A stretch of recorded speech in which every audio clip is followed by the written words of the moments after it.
sadi ko tooli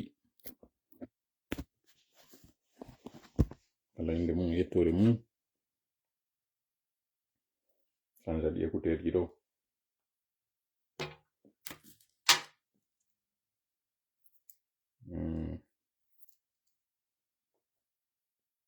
wodi Abdourahmane Sow hiwritike on ceerno Alpha Oumar Bari biskirima hiwroɗo ɓe dabola ɓen tanti Binta Kolon salminama Umaru Bela andinen hande ɗo hande ko jelu lewru ndu mi yaltaw Hajja Ousmane mi yaltaw Kejjet Ba la frappiste mi yaali la Colombe taw miɗo andi ara yiɓe ko kamɓe ande julni donc ɓe ka lawol ɓe arde ara ko gatal ngal ɓe woni e taggude taw mara tapi on kumɓe woni e sowde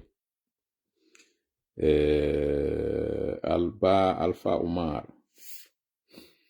donc haray ko adi kon taw hareɗe marɗo habar moƴƴo ɗon andinte e ñande en wiwno woɓɓe no tori en duwafi ɓiɗɗo maɓɓe nawnuɗo wiyeteɓe Dawda Bari sinami fayo wonɓe kadi membre frappon par ce que ko logo frappon ɓe waɗi ɓe addani en message andi golen ko jiw woni no wari ko nawni jiwo maɓɓe marɗo mi sikki duuɓi tati ko sengo Mali Bamako ɓe woni sinami fayo ndaray ɗo simi wawa yitude ɓatakuru ndun non malheureusement mi wata ndu yide ɗo ndara si tawi mi ardiray ko message ji ɗo yafe donc haray ɓe inni en hayfanimo moƴƴa noon donc haray yafoto fewn ɗo mi ala yide taw commentaire ji moɗon ndin ha mi yita ɗo message mo ɓe addi on yeggiti noon kon tokki ko Dawda Bari tigi ɓe yiyete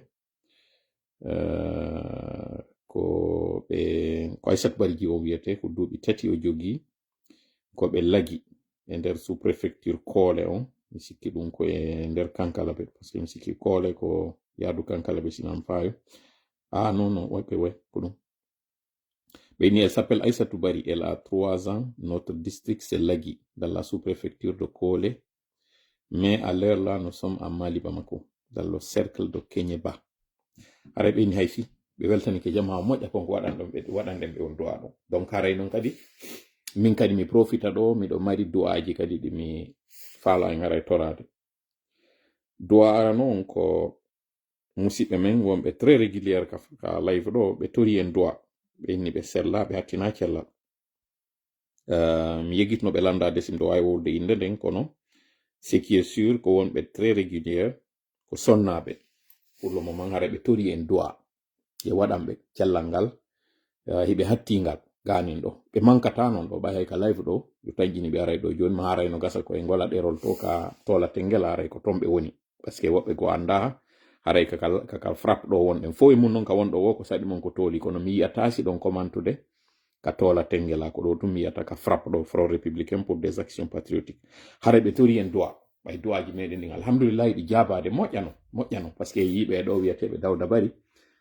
jiwo maɓɓe on hayfi par contre mi anda kon to fewdori ɓe wiyeteɓe ɓen AOB Booje ɓe landino en ɗo ye waɗanɓe du'a kono han joni mi ronko heɓude message maɓɓe andinɗo en kon to fewdani ɓe haray si goɗɗo no woodi anduɗo ɓe yo andin en si hayfi par ce que haray ɗen humpa andugol ko on si hayfaniɓe si wi ɗon kadi neniraɓe men ɓe pellel jombaɓe Timbi Madina nda ñande noon mi faljitama ɗo kam mi wi ɗon Ningelande ko e nder Timbi Madina Ningelande jaa ko feere woni Timbi Madina kadi ko feere woni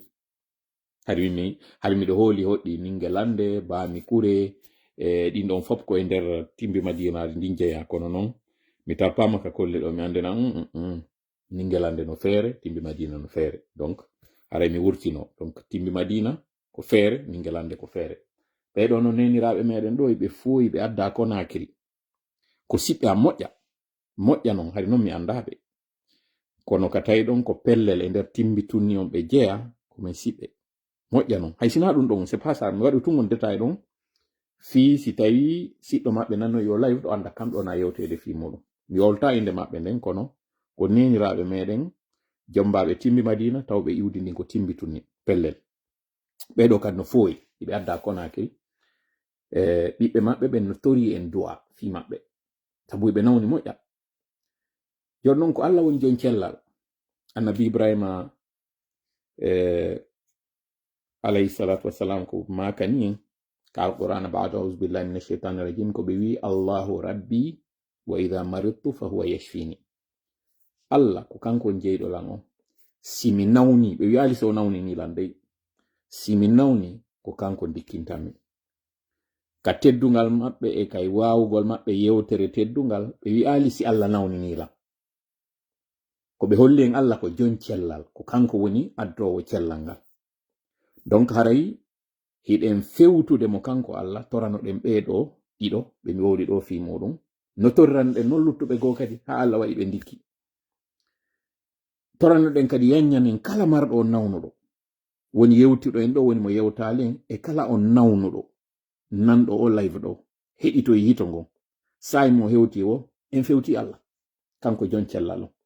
fuɗɗi mi wonɗo e wolde on ɗo komi nawnowo, are ma a wonɗo heɗitade lan on ɗo ko a nawnowo, wari hay eno gasa ko a nawnuɗo ni ɗa heɗitade lan ɗo. en toriki Allah jon cellal on arnoɗo yaltini annabi Ibrahima ka nder yiite nge memali ɓe, yaltini annabi Yunus ka nder reedu lingingi, yaltini annabi Yusuf ka nder kaso, dandi annabi Nuhu ka laana, dandi ɓen fop e annabaɓe makko ɓen e nelaɓe makko ɓen e jiyaɓe makko ɓen ha hewti hande ɗo en fewti o Allah ko o goto, o Allah ɗimmo, o jibinaka o jibinali, o ala fotoro e bange ɗen fou,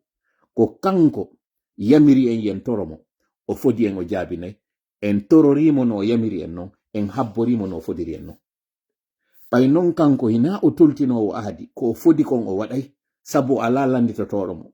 komo o landitoto woodi en torike mo yo jaabinan en ɗi du'aji ɗo, o dikkinana en ɓe nawnuɓe ɗo, o dikkina en enen kadi o dumina cellal ngal o tabintina ngal. kala on mo tawata cellal muɗum ngal dikkugol makko ngol hina e cellal wonata, ko si o hettitimo wonkiki ɓay ko kanko jeyi en toriki Allah nde no ki wonki jaɓe yo taw ko yaafede makki adila jangal.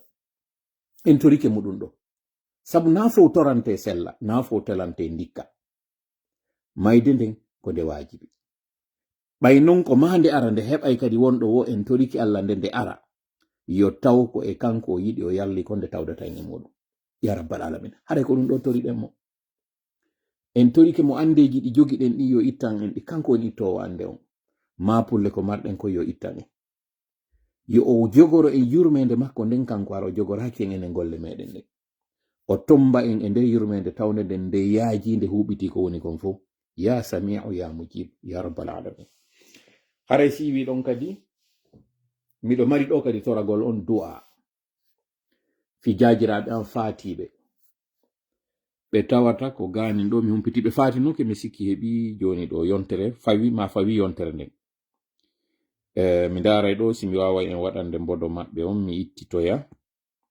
haray non ɓeygure maɓɓe nden yaafolan konko tawata kon, haray mi waɗi ɗo mbodo maɓɓe kono ko fiitun kaka réseau sociaux ji mi fotti e mum ko jajirawalle few woni ko faati ɗon, kono kaka réseau sociaux ji mi hawri e ewol fatunde nden. mi waɗa ɗo mbodo maɓɓe on e programme obsèque ji ɗin no waɗirano non, ko nde to maɓɓe faati ko le 7 ɓe faati. mi toy kadi aray photo on si Allah jaɓi, kono mi waɗay mo ɗo tun taho dans un premier temps fi en wawa yiide ko homɓe woni ɓe. mi toranoɓe du'a sabu hiɓe waɗaninmi ko lutti e nder dangundan an, ko moƴƴinoɓe woni ɓe kamɓe ɓe jajiraɓe an ɗon, woni kamɓe ba woni modi maɓɓe ba ɓeɗo fof ko moƴƴinoɓe moƴƴano ɓe fatike. mi torike on non yo wallitolan ka waɗangol ɓeɗo du'a. wiyetenoɓe Allah hinno hajja Binta Jelo waɗaka ɗo ko Binta ba on tu waɗa, décédé le 7 mars 2026. programme obsèque ji ɗin ino waɗa ɗo ko honno ɓe surrirte non ko ɓe waɗi ɗo lundi 9 ɗum ko oya feƴƴuno ɗon 9h donc voilà way ay suranoma wonno levé du corps on enterrement on nun waɗeteno nun a Faysal. ɗum ɗo na fi tum ɗaw ɗo mi arde taw kamɓe du'a on taw mo waɗantemɓe on ɗo ko hollugol on ha on to goccipiro no muusi siɗɗo am faato jajirawa ɓeɗo taw kaka réseau sociaux ji mi andata ɓeɗo fatike taw ko ni mi hawrata e mum comme ça goɗɗo no partage mi yi'a kaari fatike tawa kadi ko ɗon koye mi yiwɗon mi anda kaari fatike mi hewrodira e goto luttira noon kadi mi continue kadi ko moni kon ɗon ko moni insistirde ɗum ɗo naafiyo yimɓe ɓen innu miɗo boni ma miɗo boni nedi ma miɗo serindi na kadi wullugol e mom woni waɗirde ɗum ɗo mi suɓike ngo cippiro ɗo mi yetike on miɗo e maggo si Allah jam miɗo nder ɗo ko fi yon andu tun ko honno ngo cippiro muusiri hara on sikkali ko simple argol ɗo konta 500 personnes heɓike 1000 personnes heɓike 2000 personnes heɓike 40 personnes daari 40.000 personnes daari na ɗo woni bito ɓe maketeɓe ɗo Allah hinno hajja binta jelo ɓe tawnoɓe ko ɓeygu Cherif Tidiane ɓe yaafolan ɓeɓe mone jonde ɗo fof inde mum ɓe yaafolan so ɓeygurden kadi yaafolan kam mone wadde nder o live ɗo mbodo maɓɓe parce que c'est pas le lieu le plus approprié ɓeygure nden no yiɗno yo taw hara photo nene maɓɓe circultano dans un live comme ça miɗo andi ɗum miɗo yaafino kadi e ɓiɓɓe maɓɓe ɓen qui sont mes nièces mi sikkaɓe andini mais miɗo andi par exemple 2 d'entre elles Aïcha et Huda miɗo andi ɓe kadi o yonno boboy woni non min kadi on tomari comme paygel hande ɗo elles sont âgées miɗo andi ɗo ni c'est des adultes mon e yewde ɗo film kono encore une fois no mi wiri noon mi yiɗi addugol ɗo fitoranagol ɓe du'a parce que ɓe no waɗanimi ko lutti e gurdam an hande ɗo si je suis hande o momi woni ɗo c'est en grande partie ɓeɗo e modi mum Allah sabindini ɓe mi natta hande détail ji ɗin kono miɗo andi tun miɗo nyawli ɓeɗo komi wata yoɓude ko Allah no waɗi kamɓe Hajja Binta Jelo e modi maɓɓe Cherif Tidiane ɓe yaafo mi jonna inɗe maɓɓe ɗen ɗo mi toriki Allah jojurmede on jom bawdi on lanɗo mo tawata laamu makko ngon ala fuɗɗode ala lannode on mo follotako yo jaɓɓo ɓeɗo ko aljannaji makko o waɗana ɓe aljannaji ɓurɗe towde ɗi yer konko ɓe nawni ha wonki kin joga ki tama ki hoti ka jommakki yo taw woni ka ɓe ɓoori ranta ɓe junubuji ɗinɗi tawata ɓe waɗiri gandal e angal andugol yo Allah yawta yafano kadi kala fatani ɓen ɓen ko maketenoɓe Hajja Binta Jelo Balde Zahir kañum kadi jombi ɓe mari aray ɓiɓɓe maɓɓe janɗuɓe ɓen aray ko ɓen ɓiɓɓe tawa ko Balde Zahir no gasa ɗon hande kadi ɓe wiyeteɓe Balde Zahir haray no mi wiri noon mi yaltintini ɗum ɗo fiyo yiw comme men ɗo fa ngo cippiro ngo wela fi fatunde waɗa ka nder ɓeygure ma no mi wiri noon tawa ko ya humpito nana kaari ɗum anni ke ya a andita onti par ce que si mi yano photo wonɗo ley mi andatano ko kamɓe ni wona yewtere ɗo film ko woni waɗɗo publication on waɗori o photo wonɗo ley ɗo miɓe mi anditiɓe ɓe noon ɓuri 30 ans men yewtali miɗo ka réseau sociaux ɓe ka réseau sociaux ɗo mi yewtali few donc o yi ndi musendi ɗon fof haray a mari ndi siɓɓo ma fatoro ni mo tawata a joué rôle capital dans ta vie mais tawa ko ɗo arata ka réseau sociaux so hiwra ɓeygure nde fof par ce que ko ɗo moni hiwrodirde fof ko ɗo moni hiwrade ɓeygure nde fap gorol e dewol ko ɗo moni waɗa ka live ɗo ko kamɓe onen hiwrade ɗo par ce que min kadi ko tribune ɗon mari kam profitata mi waɗa ɗum ko ɗo social an o waɗata e encore again minni mi wowlira ɗum ɗo fiyargol wulla mi wowlirali ɗum ɗo fiyargol woyta mi wowlirali ɗum ɗo fiyargol waɗa fus ko ala fois yo mi yaafino e ɓeygure nden ɓen tawoɓe ɓe hara ɓe yiɗno e taw mi humpodira mi tawara ko himɓe humpodirta mi profita ɗo mi waɗa du'a par ce que o tribune ɗo simi waɗi du'a o yaaje hewtay kamɓe kadi ɓeygure nden ɓe andora ɗo mi hiwrike ɓe ɗon par ce que mi wata humpodirde ɓe anda ndin museni ɓe marni min kadi ko museni yam ko jaajira woni ko feƴƴini ɗo ko nenira woɓɓe ko yayira woɓɓe ko no woniri wo kono do ko siɗɗo ɓe min kafidi mo mi profita ɗo mi woro kañum kadi Cherif Tidiane ndawto ɓe woni fewn ɗo ni dans le monde mais ɓe anda mi yeggitali kumpay kumɓe andi ɗon kumɓe anduno ɗon koko woni yewtude ɓe ɗo ko yeggitali konko ɓe waɗi ɗon mi yeggitanali ɓe ko ɓe maɓɓe waɗi ɗon ko mi yeggitanali ɓe mi toriki Allah waɗan ɓe joddi ɓurdi e towdi ndi o fittana ɓe gonɗi ɗin o fittana gonɗi ɓe gurne amin ya rabbal alamin siwi ɗon kañum kadi pendant que live on heeɓi ɗo 15 minutes ausbillahi samil alim min cheytan rajim bismillahir rahmanir rahim رب اشرح لي صدري ويسر لي أمري واحلل عقدة من لساني يفقهوا قولي ربنا علمنا ما ينفعنا وانفعنا بما علمتنا وزدنا علما نافعا واجعلنا للمتقين إماما ويكاد الذين كفروا ليصدقونك بأبصارهم لما سمعوا الذكر ويقولون إنه لمجنون وما هو إلا ذكر للعالمين وما رميت إذ رميت ولكن الله رمى بل نقذف بالحق على الباطل فيدمغه فإذا هو زاحق ولكم الويل مما تصفون وقل جاء الحق وزهق الباطل إن الباطل كان زحوقا ما جئتم به السحر إن الله سيبطله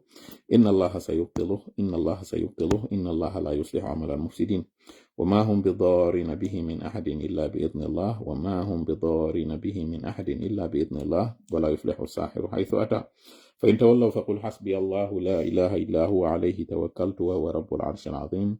إنا كفيناك المستهزئين إنا كفيناك المستهزئين إنا كفيناك المستهزئين والله يعصمك من الناس اللهم صل وسلم وبارك على نبينا محمد وعلى آله وأصحابه ومن تبعهم بإحسان إلى يوم الدين أما بعد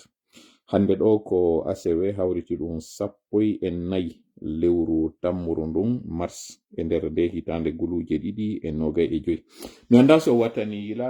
ndu lewru ɗo mars e lewru feƴƴuno ɗum hiɗi feppiyat no ɗi wayno si on fala ndarde calendrier mois de mars on ɗo ha o lannoya jusqu'au 28 bien sûr yiltite mois de février on ndaromo ko no wawno février no waɗiri non exactement ko no mars kañum kadi waɗiri no waɗa non ɗi sifa ɗi lebbi no woodi mi waɗu ɗum ɗo tun fi poɗugol hakkille mon e mum yo yiw ñeñal Allah e ñeñƴal makko ngal no waɗiri non e nder hitande non lebbi ɗiɗi wawɗi gooti hara no woodi hitande ɗum ɗo chaque année si tawi on andadi mi addana on ɗiɗo rapidement fi ñande go lewru avril e lewru juillet ko ɗi identique kon ɗum woni ɗum si wi'ama premier ko e lemdire le 30 par exemple ko e mardi ko e mercredire so ndaari ndu lewruɗa e ndurɗa e nder hitande wotere nde ngara ko ɗi gotum ɗum ɗo noon fi on andu avril sa yi calendrier ma avril on no fuɗɗori noon ha o lannitori mois de juillet kañum kadi ko noon toute l'année toutes les années ɗum ɗon ko noon septembre et décembre toujours kañum kadi ko ɗi identique janvier et octobre ɗiɗo kadi ko ɗi identique si tawi hitande woni 365 jours ara nde wonali 366 jours kono ɗum no waɗi ɗum mois de février wonde wonay 29 jours ara wonali 28 jours en andi février ko 28 wattani tuyla kon taw hawji ko min e waɗande on information non miɗo andi komi faala on yaltinande mois de janvier et octobre no mi wiri noon sitande woni 365 jours aray ko ɗiɗo ɗiɗi aray ko ɗi gotum no fuɗɗori noon e lanndere noon janvier avril et juillet ɗi wona identique si hitande woni 366 jours c'est à dire si février woni 29 jours nden hitande ɗon janvier avril et juillet aray ko ɗi gotum tek no calendrier woniri noon aray oɗa calendrier kañum kadi ko noon woniri février et mars kanji kadi ɗi wona e gotum si tawi et donc kañum kadi identique lors des années normales février 28 jours souvent aussi avec le mois de novembre donc ɗiɗo février mars o mars mo wonɗon e yiide ɗo so ndaroy kañum kadi novembre on ɗi wona identique jusqu'à ce que kadi lannoyta ɗon ko ɗon tun ara hande kadi seedoyta ɗon donc ɗum ɗo ko ñeñƴal Allah ngal o wawi waɗude pourquoi mi addani en ɗum ɗo mi yetinoke e ñande goo si hande waɗi goɗɗum hari waɗino hanki koko woni e wadde hande ɗo wawa waɗoyde kadi janngo c'est pas pour rien mi fuɗɗori ɗo yewtere nde pooɗe noon hakkiltu moƴƴa yo live ɗo toɓɓe ɗen jogii ɗo ɗen hande ko ɗiɗi mais no toon toɓɓum ko mi ɓaƴƴinta hande ɗo tum mi développé a kon janngo gogo taw o yi prix pétrole on ɗum koko wonɗon e yiide o tableau ɗo ko station wonɗo Californie ko état wonɗo e nder États-Unis côté ouest on sengo ka nano litre ɗum a no carburant on gallon on noon e wiinde a ñande ko 4,5 litre woni un gallon woni fewndo oɗo photo ƴetta hari ko $8.21 et $8.29 ko prix carburant on ka woni ɗon hande kam woni e wadde o live ɗo prix on c'est entre 9 et $10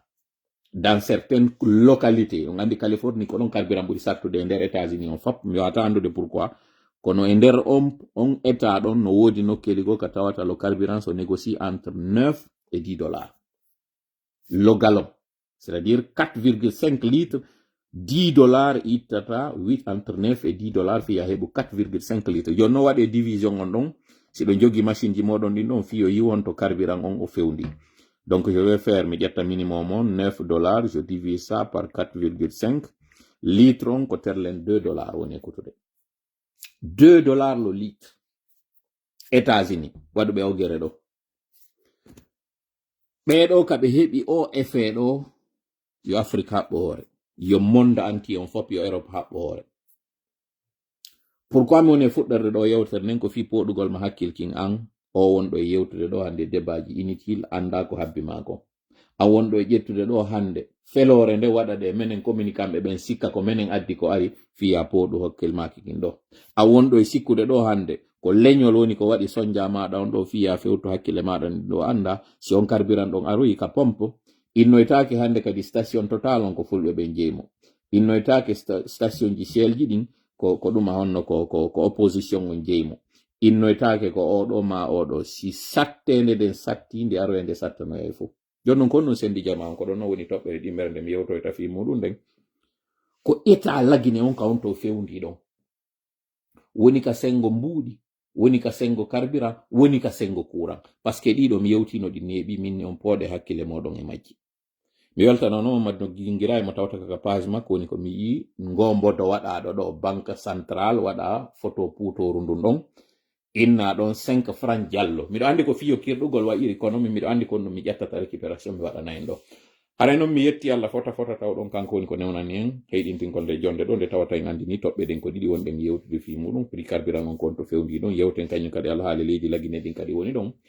en yettimo en jarnimo en torikimo yo waɗan en nde jonde ɗo jonde barkinande yo hawrindina en sawabay ko mi yewtata ɗo kon mi addira ɗum ɗo no ɓuri e fewirde si mi addi ɗum ɗo no ɓuri e fewirde noon onon kadi jentitoro ɗon no ɓuri e fewirde en fof heɓen nafa e muɗum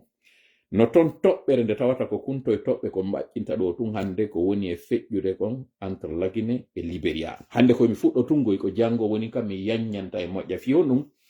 CNRD no faala wadde récupération ɗon CNRD no faala profitirde ɗon heɓa no ɓe waɗira popularité ɓe heɓa ka ɓe profita ɗon ɓe waɗa dinti pierre 3 kusere de ɓe ƴetta hayre wotere ɓe huula ɓe fero ɓe liɓora ɓe tappora colli tati nde wotere hayre wotere nde tappa colli tati ɓe fampande wotere nde fampande wotere ɗo addana ɓe colli tati no mi wiide noon hande koye ɓaƴƴin tun ko janngo ara woni komi yaññanta e moƴƴa o yiyay noon tawon ko woni kon ka sous région Allah jaabini du an waɗi hande kadi en fop ye wonu e hunde wotere nden no gasam wata niila ɗo Lagine ɗo pour une première fois fop heɓi discours goto pour une première semaine en wawi waɗude nde yontere nde tawata payago ɗuɗali e mayre fiwata mi wi payago waɗali e mayre few par ce que en arno ha kaka alkamsa ɗo si piwon sama kala on fuɗɗi yollade nder ton hadi wowi noon en fuɗɗoto to yontere nde lendi wa wonɓe yaade golle alors que ko nden lowre nde CNRD addi en e muɗum ɓe ukka en e nder mayre wonen e mayre ha yalto en les donnes ont changé wala waylitike o yimbodo maɓɓe on ka leyɗo kaɓe woni e ndarinirde kamɓe ɗiɗo hay so tawi photo on déplacement e contexte maɓɓe on kono yiiɗo wowɓe organise ude jonna en ka hilnoɗen ɓen ka réseau sociaux ko ɓeɗo ɗiɗo Ammara e Djiba ko ɓeɗo jooɗi ka cabine technique ko ɓeɗo woni animateur ɓe ɓen ko ɓeɗo jonnata sori on ka hilno oɗa jonna civil on ka hilno ɗum ɗon noon Gibi ka fuɗɗode Gibi wi'a transition on fuɗɗike ko ɓeɗo ɗiɗo siɗo manditi hari porte parole maɓɓe on ɗo eɓe nomude Aminata Diallo hari ko kanko Ammara yaltayno yo wowla inde maɓɓe hari on tuma o yewtirayno doyi yimɓe ɓe jiiɓo hay simo wawi yewtere hari kanko waɗayno communiqué ji ñande mi yewtuno on fi Djiba mi faljono yettore makko nde minni ko Djiba Keita alors que ko Djiba min kade mi yeggiti en tout cas do minno do yettore makko nden kanko Djiba on tuma hari on anda ko mboni Djiba on tuma hari kanko yewtake fof minni ko oɗo jogi tableau on tableau mo jogi ɗon ko ɗon ɓe desidata ɓe nabon e waɗani opposition ancienne opposition on ɗum ɗo ha ɓe weltike yahin kadi o tableau ɗo waɗanin kañum kadi ancienne mouvance on hiɓe jooɗi hiɓe waywa ɓen tawɓe ko wonɓe e saññude e hoore laagum si ɓe saññiɗa seeɗa yehi ɓe saññaɗa kadi seeɗa ɓe yahira ɗon donc en quelque sorte mi estika nin ko mboni mo hande ɗo no mi addande noon kañum kadi détail ji mi yeto ko ɗum feƴƴi hanke réunion mo ɓe waɗi on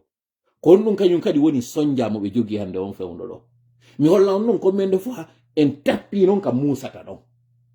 so yingi réaction wiɗo fof waɗi ka réseau sociaux ji ɓe woni hande kadi ala défensive ɓe naɓira ni en sujet on ka yugol ngol makiti on kañum kadi fokkitanama ka hulɓingol jamanu ko par ce que memi noon ka musata ɗon pourtant le wiyalɗo yo goɗɗo yaltu waɗa manifestation e wiyalɗo yo finkari ƴette kono jakayno woodi ka wawete waɗude réseau ji ɗin fappo onda nde wotere ɓe ara kadi ɓe ɗaɓɓa ko no ɓe jonnata en si a nangodiri goɗɗo piro inni makko kullaɓum maɗo holorɗa joma gande wi wata hawo kukun wata yawito kun sabu an e a ɗuɗude tere piiji ɗin e ɗuɗude takko ma si tawi ko wawi yiide ko ki laɓi maɗo o yihali jungo maɗa ngon o wolali fi maggo o yihali koyngal maɗa nga o wolali fi maggal o yihali nde hoore ma botore o wolali fi mayre o woli fi kullaɓum andi jaka kullaɓum ino hulɓinimo goy kono ko yo famine kullaɓum ma kun nafata fuskon hulɓintama fiya liɓo kun sa liɓi kun ko adoto wadde ko yo hoccu kullaɓum maɗa ɗo hande kadi non o heɓa kullaɓum ɗo kun o gollitirta hoore makko tuma non kullaɓum woni ka jungo makko ko ɗon non andata jaka jaka hari ki laɓi iki hittigoy jaka non ki hari no hulɓini kono fewndo ka jogiɗaki ɗon o faminante kiki ala fus ki fuski nafata aw ko ɗon non fewniɗen ɗo mi faala non hande hollugol on konko tawno hari ɗo yawiti ɗon suuɗi hiɗon suuɗa hiɗon muma e muɗum hiɗon faminana ɗum ko fus ɓe faminani on ko tuma kan heɓi wosi ɓe cippire ɓe faminani on ko tuma ɗuɗuɗo wosi wawo hande ɗo non on waɗali le ɗiɗo fus kono hande ɗo ɗiɗo heɗi battinde e yetti Allah fota no mo wiri noon en jarnimo tawa ɗon kanko woni ko newnan en heydintingol nde jonde ɗo en torkimo e waɗan en jonde nden barkinande hawrintinen sawaba ka yettugol hawrintino on sawaba ka yettugol si ɗum ɗo waɗi yettemo kanko Allah jarne mo no woni noon kanko woni waɗande ɗe go cippiro ɗo weltanoɗen mo haron waɗali am min kono noon simi aɗa faljude fawjinede fawñade feggade ma fayude haray ɗum ɗo watte on en min komin neɗɗo mi falja e sifa moɗon kono wota on felan tun ha ɗon ɗon ande lan anditanon lan onon kadi watton konko tawata kon wurton konko aali famon konko tawata haray hino no acca ɗon no muma tun ɓe yidi ton ka yewtere tun fiyo nafren en fo sina ɗiɗo fof seytaneji ɗin ɗi dumba kono seytaneji yimɓe ɓe ɗin ɗon ɗi dumba kadi aray ka nder live ɗo ɗi aray ɗo ɗi waɗa commentaire ɗi ara ɗi wa poro yowtino ɓen ma ɗi ara ɗe ɗo ina moodi ko a feeɗo ɗum a moodi ko ɗum jokkuɗa ɗo ma ɓe ara tun ɓe sewon sina ɓe na o neeɓi wowlugol kono annabaɓe feƴƴinoɓe kañum kadi ko ɗum wiyano ko hakkunde ɓe wiyoɓe addanime lette ɗe moodi koye gonga wonɗa ma aroɓe ɓen lando ene ko hondetuma ɗum waɗata na de wiyoɓen addu ko innoɓen aw ko hondetuma waɗata une façon de vous dire wondema onon ko won ɗon arde jooɗagol jentitoɗo o perdinayi woni on ka mbuuɗi oɗo kañum kadi woni algol ɗaɓɓa ɓeɗo en torike ɓe yo Allah dumbuɓe yo Allah loyimɓe yo Allah holluɓe ɓe yiya kamɓe kadi gonga on ɓe yilto sabu ɓe anda ɓe waɗino nafigiyagal ɓe waɗino golle nafigi on tini nde ɓe janga o alqur'ana mi anda so wattani yila ene on hewti ka yewta fi yimɓe yiite yiwɗon hoore mon ɗon siɗo yewtude fi natoɓe aljanna ɓen yewton fi natoɓe yiite ɓen yewton fi kambaji ɗin hiɗon yi'a hoore mon ka wonɗon jangude ɗon wondema ɓen wonɓe natude yiite goɗɗo e mon no wawe tawede maɓɓe hiɗo yiya ɗum hoore mon nde ɗo yewta ɗum nde ɗo yewta fi aljanna on ko ɗo yiyaton hoore mon en fof ko ɗo yiyaten hoore meɗen kono le konko waɗa nder ɗon kon hiɗen wondi no gasa e jikku goɗɗum e muɗum hara en anda e piide misal ɓe wiyeteɓe nafigiɓe ka nder alqur'ana fewndo ka ɓe woni e wadde nafigal nga ko mum ɓe anda ko ɓe nafigi ɓe andata kañum kadi fi on ɗum si ɓe innama ton on ɓurma wonno lima tufsiduna fil ardi ko ɓe innata innama nahnu muslihun ida qila lahum la tufsidu fil ardi si wiyanama ɓe wata on bonnu wata waɗu pankare ka leydi konno ɓe wiyata innama nahnu muslihun menen ko men wonɓe moƴƴinde ala innahum humul mufsiduna walakin la ya'lamuna owe ko kamɓe woni wonɓe bonnude ɓen kono ɓe anda fi on ɗum ɓe anda ko jikkunku waɗata tawa wattanta yila e muɗum kamɓe ñande ɓe waɗata on nafigan ka ko ɓe woni yiide si ɓe wallidiri e bomɓe ɓen waɗu ɗum fi ya daɗɗu sa waɗali ɗum a daɗata ko golle nafigi non kono andande mo waɗa ɗum ko tuma noon o daru yeeso Allah wandine noon ko golle nafigi o waɗi ɗum mbeɗa ara so wonsina ɗo fenna goɗɗo ko tawata ala seede e muɗum ko ɗum kamɓe kadi ɓe waɗayno donc en andi nafigi na leñol nafigi na kan nafigi ko jikku mo waɗata tawa anda keferan kako kadi ko ni woni kono no mi waɗiri kum parti on ɗo mi insista ɓe wonɓe hande ɗo anduɓe gandal ngal tigi almamiɓe e saykuɓe e kala ɓen tawɓe no andi hande ɗo seynede ko waɗi kono aali ɓe naatino e nder koko moni e yewde ɗo ɓe anda kamɓe ɓe sikkude fankugol maɓɓe yeeso bonnere nden ko fino ɓe daɗira wallitagol maɓɓe nden bonnere ɗon ɓe sikkude kono ɓe daɗira par ce que seytane ara wi'a ɓe si a waɗali ɗum ɗo a daɗata o faminana ɓe ko ɗum ɗo dandata ɓe wonkikin alors que na ɗum dandi ɓe wonkikin ko Allah dandi ɓe wonkikin ɓe gollitira ɓe hay e argol sabota menen ko ɓe woni e wadde ɗo ko ɓe ara ɓe fela ɗum ɗo ɓe nana ɗum ɗo hani ko golle nafigi ɓe woni e wadde par ce que ɓe jangi bindi ɗin kono ɓe yaali hoore maɓɓe ɓe waɗuɓe ɓe nder ɗo ɗum ɗo mi waɗa tun o parenthèse ɗum yalta e makko mi ara mi continue yewtere nden no mi wiiri noon ɗo non ye yewɗo taw e ko honɗum feƴƴi e nder yontere nden mi faala heɗintinde on ɗo audio mo mi hawri e muɗum ka réseaux sociaux goɗɗo addaninmi ɗo si mi wawi de yitude mo ɗo rapidement oui mi wawai mo yitude ɗo si mi ara noon e liberugol ngol nene Fretibu ko ɗum mi woni e yaltinirde heɗito ɗon nde yewtere ɗo miɗo andi o yiɗatago e omo moni addude ɗo heɗito ɗon mo kono heɗite tum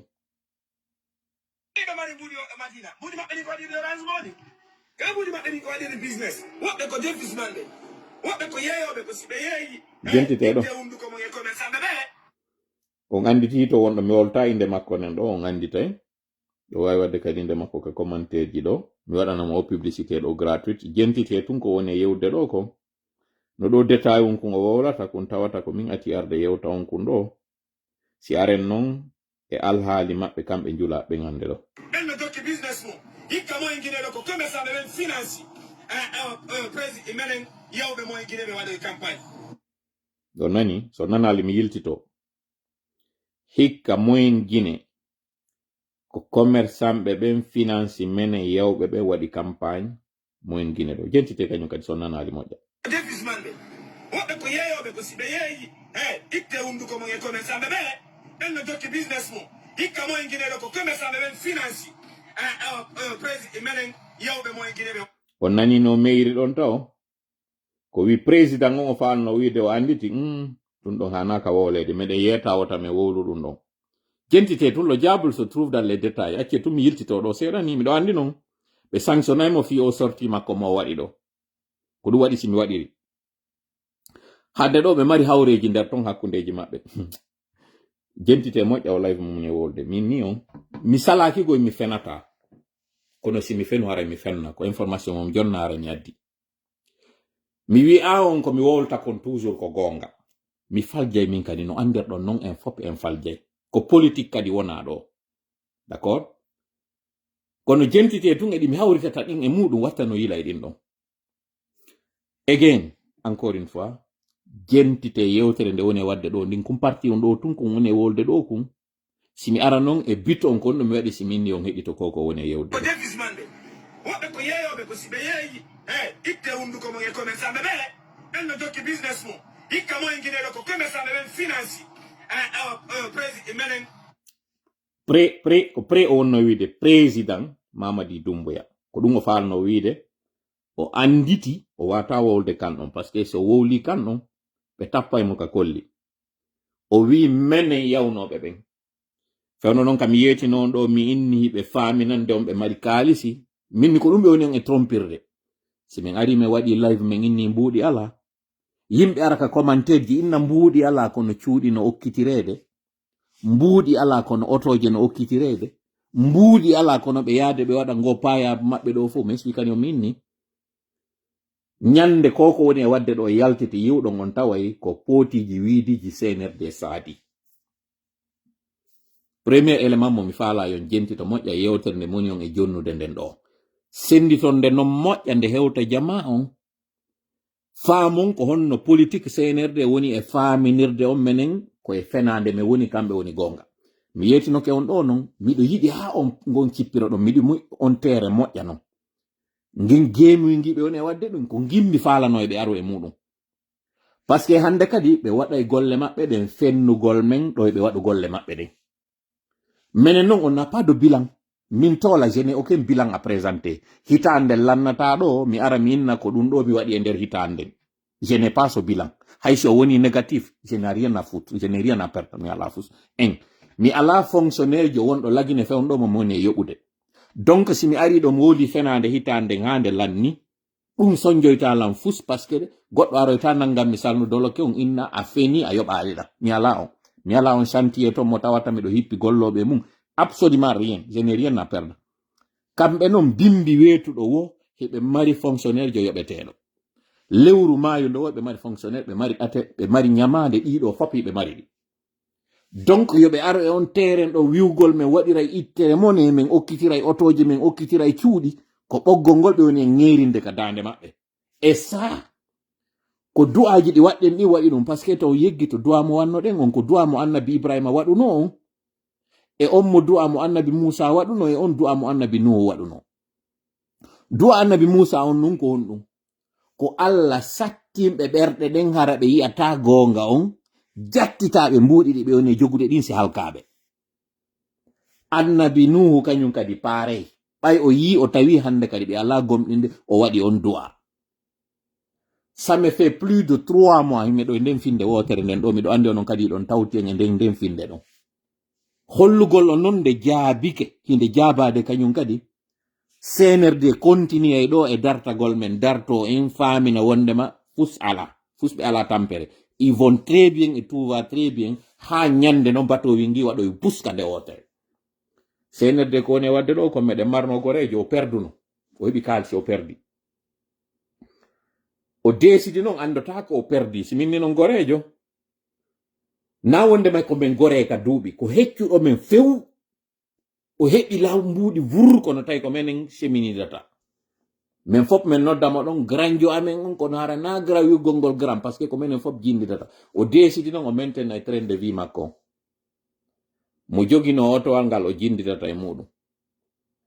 tuma yiɗamo wo carburant on hino landiri mo joni mo accitiɗa porte ɗen joni mo yeggitiɗe e joni ɗo mbari nge kan mi jaka mi yaltiɗo mi acci porte an ɗen jaka nder suudu ɗon carburant on ɗumannike ɗo jonnin ɗo ha mi yaha mi hewtoyaka suudu ko ni o waɗi o ñawlo ya ñande goo noon goɗɗo ara nangoy mo otowal ngal tikka ngal dari ka yaasi ɗon ko ɗum CNRD woni e wadde ɗo mi lannotota ko histoire on kono lannirnono mi lannirnono kaniri moƴƴano c'est la même chose CNRD woni e wadde ɗo faminangol jama on que tout va très bien et que il faut aller joni noon ko ɗo mi fuɗɗori yewtere nden mi addana en ɗo noon discours maɓɓe mo ɓe waɗi on ganin ɗo mo tawata ɓe neeɓino yeddugol ɗum jentita ɗon noon entre les lignes ko ɓe woli ɗo kon kaɓe salino reconnaissugol e ko honno ɗo ɓe reconnaissiri a demi-mot alors nous n'avons pas de crise de liquidité en Guinée. Nous avons une crise de billets. Nous n'avons pas de crise de liquidité en Guinée.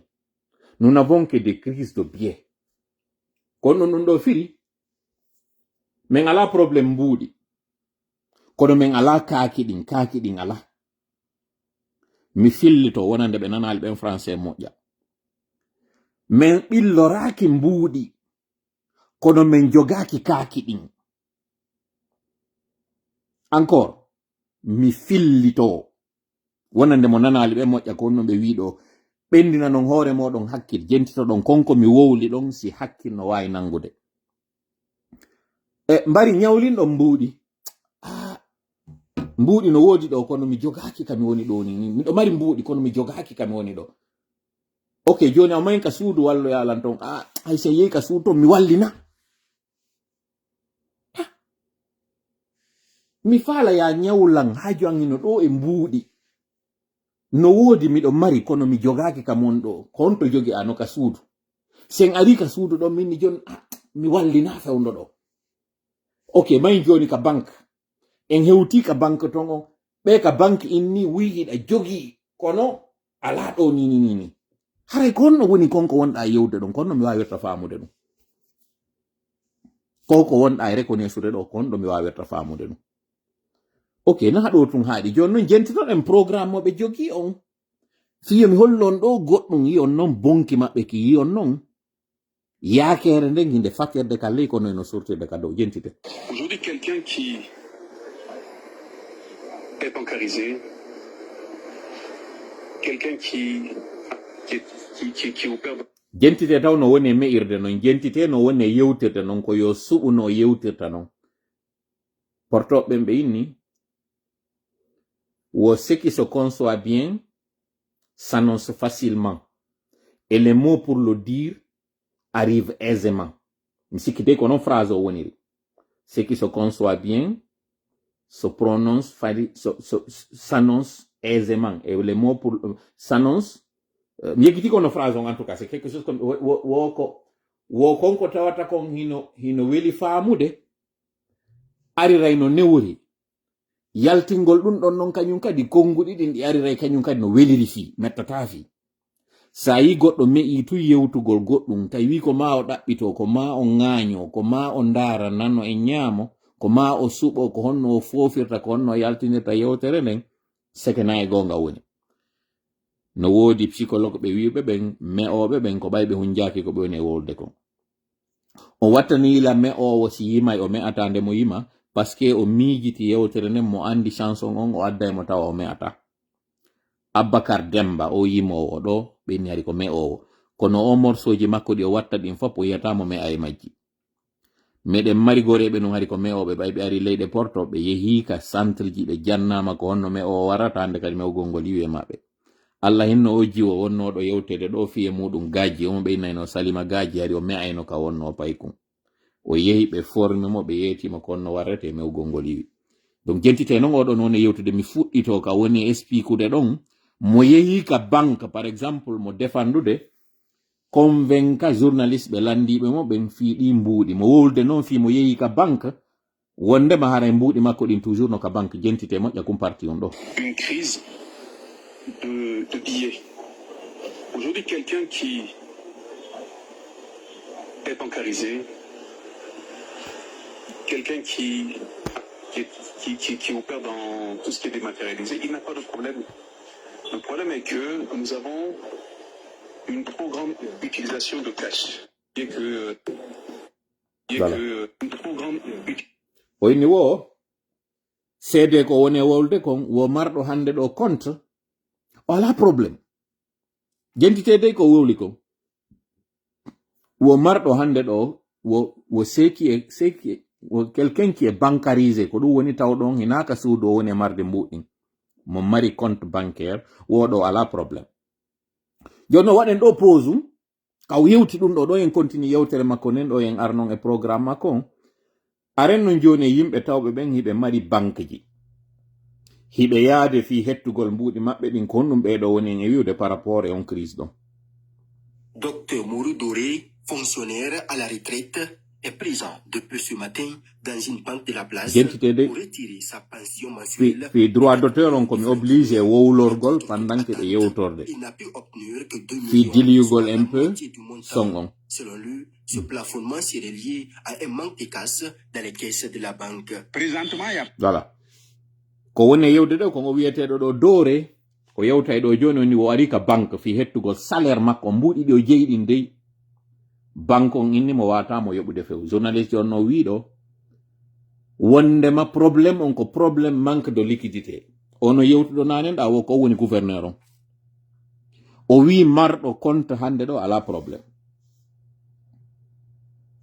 ɗo non joni mi ronku famude ko hombo woni faamali yewterne ma ko hombo woni ala wolde gonga no wawi wonde ko mi woni faamali goy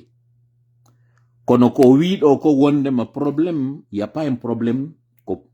ko probléme de billet woodi na probléme de liquidité en d'autres termes mbuuɗi yimɓe ɓen yahali hay nokku ko woni ɗi yi'otako hiɗi ɗon noon ɗi waali ɗon o wi seede on noon on wonɗo ka banque tawɗo hino waɗi mbuuɗi mum ɗin ka nder banque ton mbuuɗi ɗin no nder ton o ala probléme ce qui est vrai si hande ɗo a consulti solde maɗa on ka banque an o tawɗo ko a millionnaire jo toujours ko a millionnaire jo tawɗon ko a milliardaire jo toujours ko a milliardaire jo mais attention ko jogagol peƴa ŋañora wombo jentite moƴƴa o alerte mo mi woni on e waɗande ɗo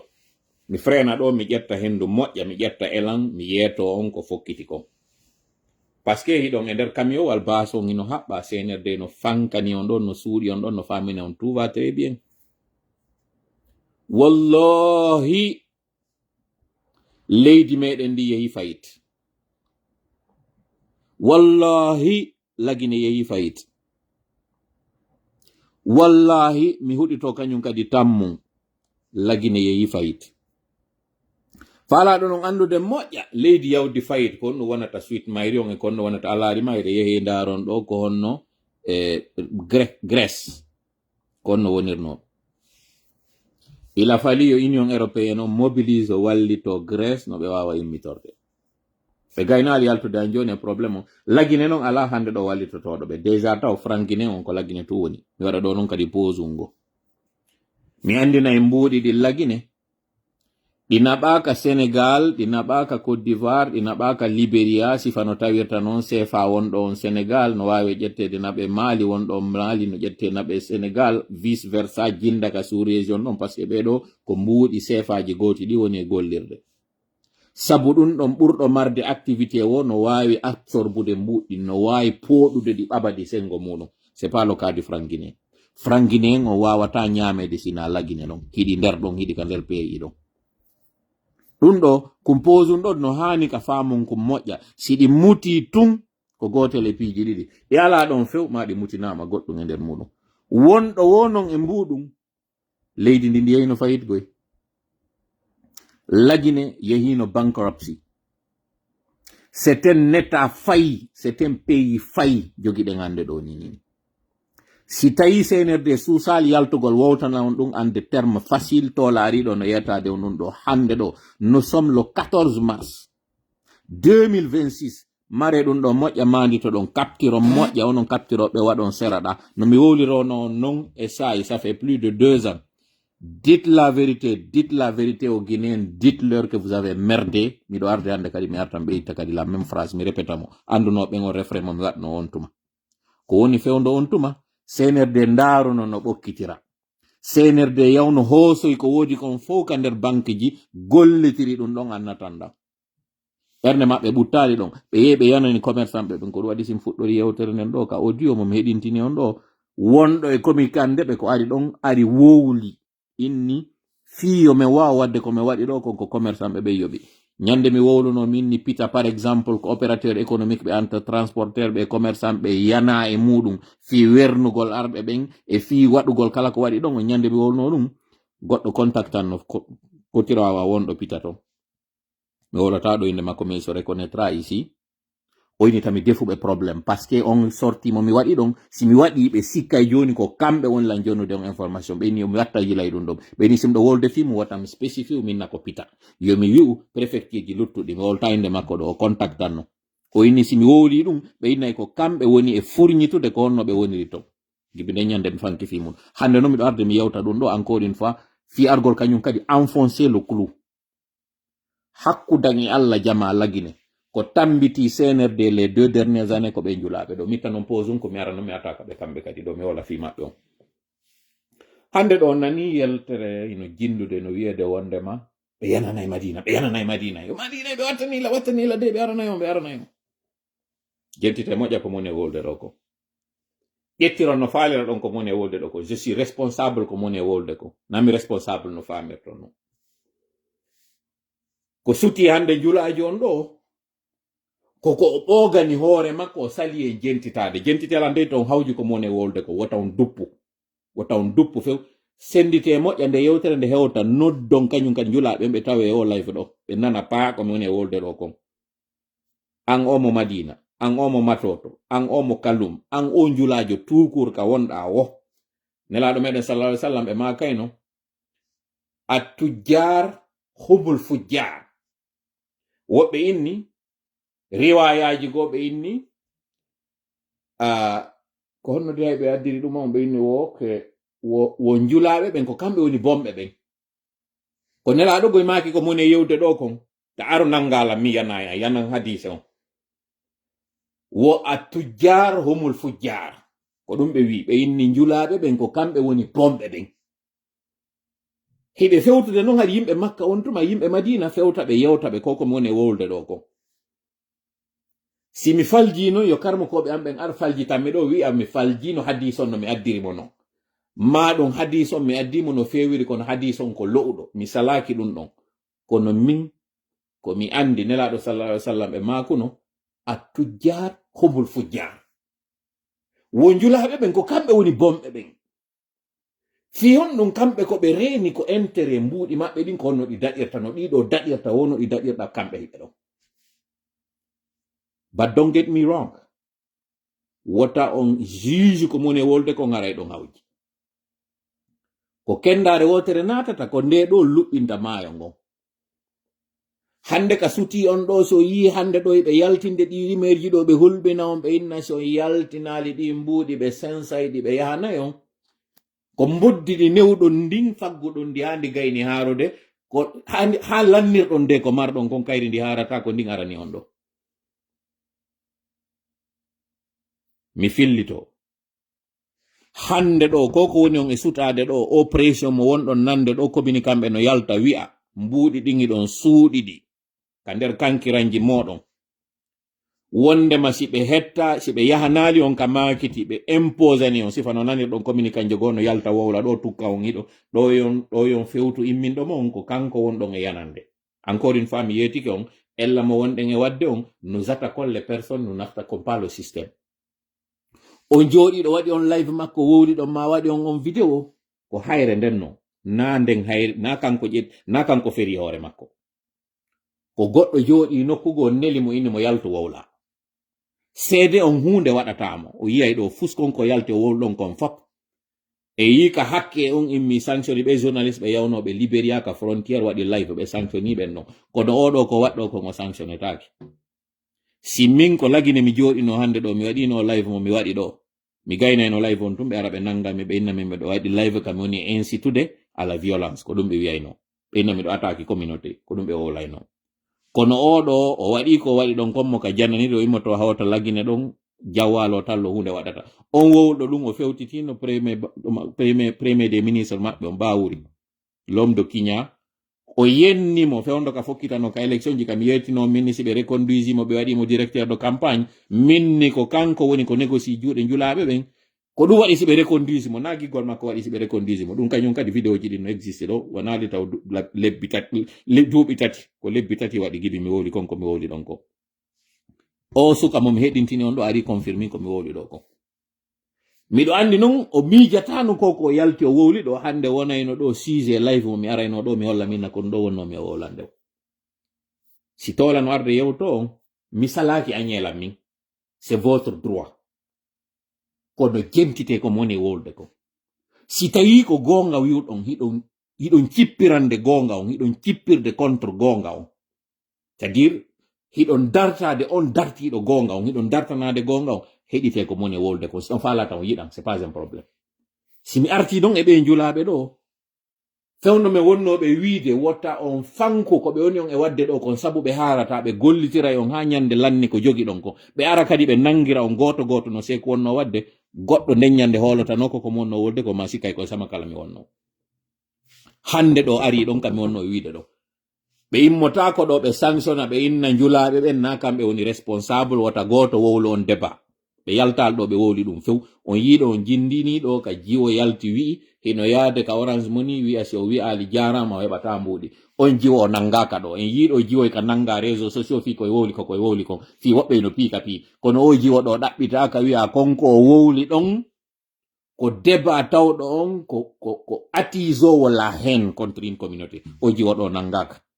ɓe yaltali ɓe waɗi conférence de presse ɓe précise e makko wondema ça n'a rien à voir au problème wonɗo ɗo ko problème tawɗo ko général minen tigi meɗe mari le même problème ɓe yaltali ɓe waɗi ɗum ɗo parce que ko situation mo ɓe orchestri mo ɓe yiɗi yo yaw ɗon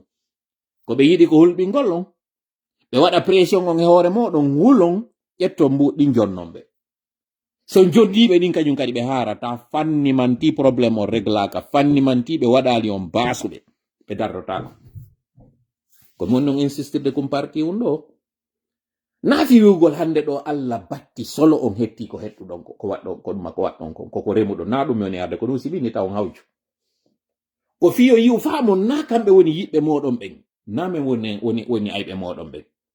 nde an o transporteur jo sikka ko mone wadde ɗo comme min tola ko parce que mi ala oto wala e goto on ɗo dogi lagine a falji miɗo mari siten je wonɗe dogude lagine ɗen siten je wonɗe dogude lagine ton hiɗe wadde on activité tawo no wallitade la do min ka cippiro ɗo wota goɗɗo noon alka commentaire ɗo wi'a hande kadi aya joni son jami aɓe gera joni ha ɓe andata wonde hiɗe dogude noon nder to miɗo mari ɗen otoje wonɗe dogude lagine to donc ko woni wadde lagine ko min kadi memayla si a sikki ça ne me concerne pas memayla min kañum kadi deuxièmement si a sikki an o njulajo ɗo wonnema ko woni wadde ɗo ko wiwgol mata jonnuɓe mbuuɗi darnuɗe activité ji ɗo sa sikki ko ɓay min mi ala marchandise wonɗo e nder magasin fewndo ɗo an hiɗa marchandise périmo a sikki ko contre ma hande ɗo a fuɗɗi ka yiide ƴiwonde nde mi fuɗɗorno yugol en e nder hitande nde lebbi no woodi tawoji ɗin ɗi wona e gootum aw ande kañum kadi senerde ko woni wadde ɗo kon ko ɗum ɗo Sékou Touré waɗuno ko ngol jurol ngo Sékou Touré rewno e muɗum waɗi tawi sa yeeyay paɗal ko ya addu jonna on tigi ñamal ngal wiyamo yo habbo nanal ngal no aroyde après fanni manti on araɗi ɓilli ɗon ha hewtiɗon ɗon senerde frenata fewndo Sékou Touré mayayno pita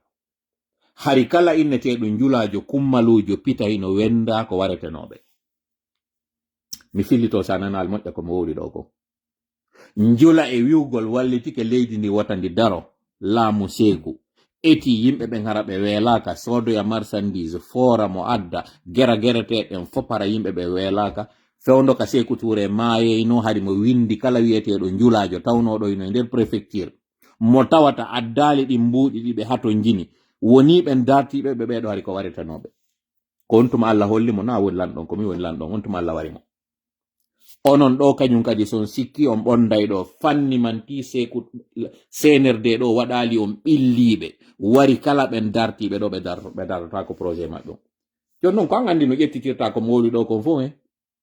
min mi jonnima information o mi waɗimo sookeje maɗa si an on julajo import export ɗo a sikki senerde no yiɗuma senerde koko jogiɗa kon hatton jinimo wallahi senerde yiɗa on onon ɓe julaɓe ittuɓe ɗo wallitiɓe miɗo andi noon on hulɓina par ce que woɓɓe moɗon ɓe yehi ɓe yii ka registre UFDG ɓe andi woɓɓe moɗon ino financayno UFDG kono na UFDG tum financayno ɗum ko ɗo kañum kadi a tujjar humol fujjar on kañum kadi ko ɗo kañum kadi aɗi tabiti par ce que si on versino noon 2 millions ka UFDG compte UFDG o yahino tawon kañum kadi RPG versanonɓe kamɓe kadi 1 million yewon kañum kadi ka impôt yoɓoyon kadi 1 million donc jonnonɓe 2 millions c'est à dire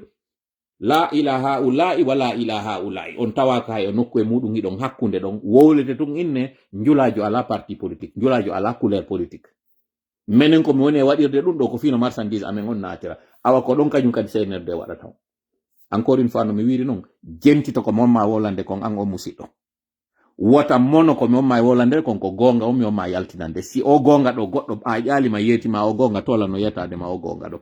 ngal naafi giyagal ngal wonɗa e wadde ɗon on deux poids deux mesures Allah soñjete ka aduna ɗo taw soñje kadi ka lahara soñjamo heɓata on ka aduna ɗo o mo wonɗa wallitade ɗo ko ningiru wonɗa e wallitade siɗa faala a unanaymo cobbal honɗum tigide sa faala waɗa e honɗum tigide ndi sakkitoray soppugol ma hoore nde ndi lancete hoore nde senerde ko ɗum wonɗon gollidude e maɓɓe ko yimɓe jalan yimɓe seytane yimɓe iblisa wonɗon e yiide ɗo et je mesure mais mo ko ñalolma suumayeni on gollidata e ɓe yaha ɓe waɗana on ko ɓe haldidi e moɗon kon on gollidata e maɓɓe par ce que hiɓe andi pouvoir politique on sikko ɓe wawmo maîtrise ugol koye ɓe waw maîtrise ude kañum kadi pouvoir économique o non pouvoir économique o waɗuɗo image waɗi poto puuto hunkun ɗo ko ɗum ɗo symbolise tigi hande ɗo ko awoni ɗi mbuɗi sa jaɓi non famude ɗum ɗo anda ko awoni doole ɗin jogiiɗo pouvoir économique on ko ɗo jogi ko inte kon e anglais soft power o soft power ko tuma arɗa ɗiƴuɗa goɗɗo e nder ɓunutu waɗinɗamo konko faalaɗa kon hara on piirali ko ɗum Israel woni wadde hande ɗo o gere mo wonɗon e yiide waɗi ɗo fap sabu ɗi mbuɗi ɗi ɓe jogiiɗo ɓe aray ka maison blanche ɓe waɗina Amérique ko ɓe faala o kañum kadi yaltoyta Allah non kañum kadi waɗɗo ko faala kon ta hoji ko moni wiide kon par ce que o crise fokkituɗo ɗo Amérique no andi no fuɗɗorimo kono ɓe andano lannirta ñande kadi fini weeti wo ko kamɓe lahata par ce que mi yeetinoke on nde ñande ɓeya koye ƴettu pinkawoy to so koyni taw koye ala valeur ɓe fero kunɗa ɓeeɗa ƴetta kanŋeje maɓɓe ɓurɗe hittude ɗen fiyawgol piiroya koye pinkawoy ɗo ñande fini weeti wo ɓe ɓurtay woni ɓoggol ngol ɓurtay woni ngaɗude ka dande maɓɓe mi nani ɗo kadi yimɓe no inna bon Iran no préparade yawgol attaque Amérique imara watta ɗum fiyon ɗum Iran ko guerre d'usure woni e waɗude hiɓe andi si tawi citoyen ɓe américain ɓe ɓen yo wonu wona solidaire e makko kanko Trump koyeɓe gero hara ɓe menasali leydi makko ni c'est dire hara ɓe waɗali o guere ɗo so watta ni yila ko kala ko innete ɗaɗol mbuuɗigol ko ngol ɓe woni e memude ɓe ala memde citoyen few hande ɗo non États-Unis allié mudum ben no yaltinde discours yo gongol Iran ino mari ngin feretengi taw ngingi fibe ferikengi kabe woni to ngi hewta e Amerique be wadata dum parce que si be wadi dum ko civil be be memoyta si be memi non fide civil be ben tun civil be ben hande kadi jonna e légitimité guerre on ina hande kadi may waden guerre parce que ngandi jakka ko e memetebe hibe andi dum ils sont conscients de ça be wadata so yi kanyum kadi do nyande go e der information no inne urgent wondema Iran tappi be ton ande ko fenande ko kambe jetti tappi. À titre d'exemple, yawɓe tappoye ɓen Chypre, ko Chypre ka ko Grèce, na fereteɗe maɓɓe yehi tappoye ton. Koko wonɗo yiite ɗo kañum kadi innama tanker jeyno memede ka Détroit ton na kamɓe on ɗe memde. Ko ɓeeɗa woni e memude ɗon fiyo ɓen ɗon kañum kadi concerne e nder gueɗon wiya ok ɓay o memi amen ɓe menen kadi men tawtay. Sa wawali famude ɗum ɗo an o musidɗo, a wonay toujours ngal leggal gollirtegal fiyo piro waɗe. Again, ko parenthèse mi waɗi ɗo mi arta kañum kadi kala guinew. O gere mo wonɗen e waɗude ɗo e lagine fiyon faamo mo moƴƴa on yahi kañum kadi ka plan international yiyon o gere IGE mo wonɗen e waddude e maɓɓe ɗo ni ko enen jogi capacité on en ɗeɗɗinoɓe ha ɓe jiccika ka leydi sa andi hoorema no tawirta ɓe juif ɓe ɗo andi valeur muɗum on ko kamɓe hande ɗo décidata ko hombo laamoto ko homɓe follete andu lagine kañum kadi ko a woni o juif jo ay différence mi eɓɓinirama e maɓɓe fii ko ɓe woni e wadde ko mi eɓɓinirte e maɓɓe woni fii no ɓe woni e waɗirde non si a wawi faamude jogiiɗo ɗi mbuuɗi ɗo ko o desidata no leydi yarata a faami ɗum a andi no ɓeɗo leydi maɓɓe ndin c'est même pas superficie maɓɓe ko ngaymomandoni hara ɓe ala e superficie ɓe ala no ɓe exista no few mi waɗa ɗo noon parenthèse go kañum kadi mi andina ɓe wonɓe piirude hande ɗo fii nder nokkure miɗo andi ɗum woɓɓe yiɗatago mon e wolde ɗo ko nden nokkure Palestine nden ɗon ko nokkure nde tawata ko alyahudinka ɓen jeyde gibi ka annabi Ibrahima senduno ɓe ngure muɗum nden ƴetti nenirawo goo naɓi mo Makka on ɗo woni kala ko wiyete nene arabu o acci nenirawo goo ɗon ka binde suudu Allah hormortendo ɗon Jérusalem ɗon on ɗon kañum kadi woni nene kala ko wiyete juif mais attention nden sendore nde annabi Ibrahima waɗuno ɗum ɓen tawnoɓe ko ɓen jibinanɓe ɓen ɗon on ko ɓe woni ɓe palestinienɓe ɓe wonɗa yiide ɗo hande nanduɓe e maɓɓe ɓeɓe wonɗon e yiide no waɗa o gere ɗo hande no landito nden nokkure ɗon ko iwruɓe Europe tawnoɓe ko entre hongrowaɓe hakkunde ɓen tawɓe ko caucasienɓe en fait fiyon faamu moƴƴa hinaɓe woni tigi ɓen tawɓe ɓen ko ndin leydi woni ko waɗanaɓe kamɓe on précision ɗon buy alama wowlude fi muɗum mais ça c'est une vérité mo tawata welata do paale e d'autres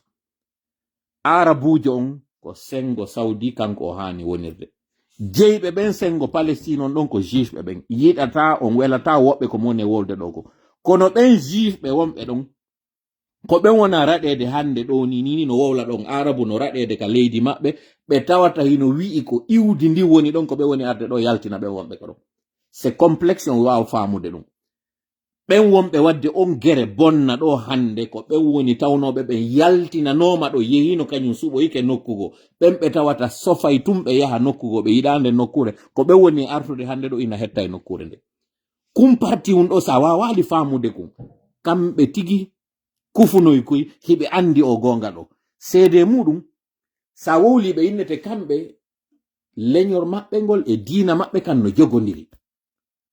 kono sa landike ɓe ko ɓe wi'atama goɗɗo go waɗata diina ka nder nokkure ɗon mo tawata ina diina maɓɓe kan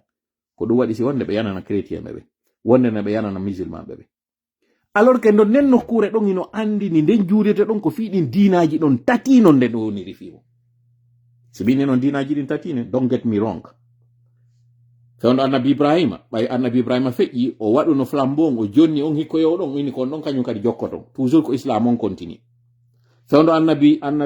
annabi Ibrahima nden nokkure ɗo woni nden juulede hormortede fewndo annabi Isa nden kañum kadi woni nden nokkure hormortede fewndo annabi Sulaymana fewndo annabi Dawuda nden woni fayi nden nokkure hormortede fewndo nelaɗo kañum kadi fewndo fuɗɗe juulde pet ko ɗon fewtayno ɗe donc ɓeɗo annabaɓe fof ko wiya nden nokkure ɗon hiɗon kafinde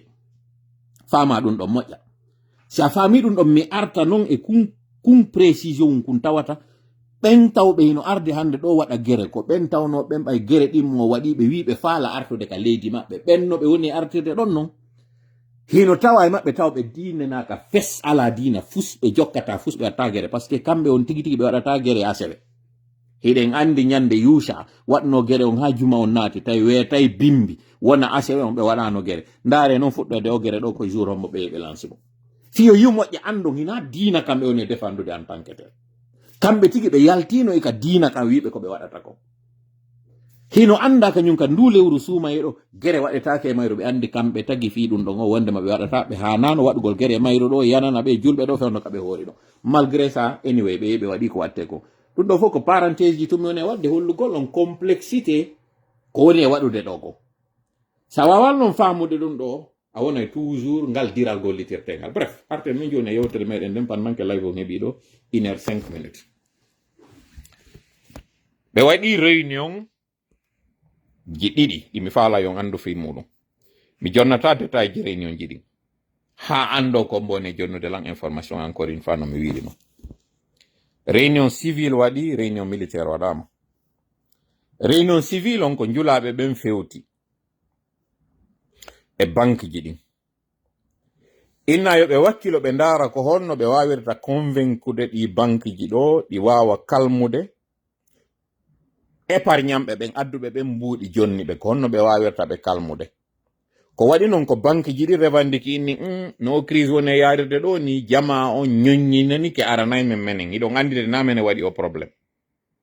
ko mbuuɗi yimɓe ɗi men joginoɗi men hanono gollitirde fi mbuuɗi maɓɓe arɗon ƴettuɗon artirani men mbuuɗi hiɓe andi few komi wiwno on kon hiɓe mari mbuuɗi fi élection maɓɓe ko ɗum nanen si min ni Franguine ñametake Sarlon ñametake Côte d'Ivoire ñametake Guinée Bissau ñametake Libéria ñametake Sénégal si ɗiɗi muti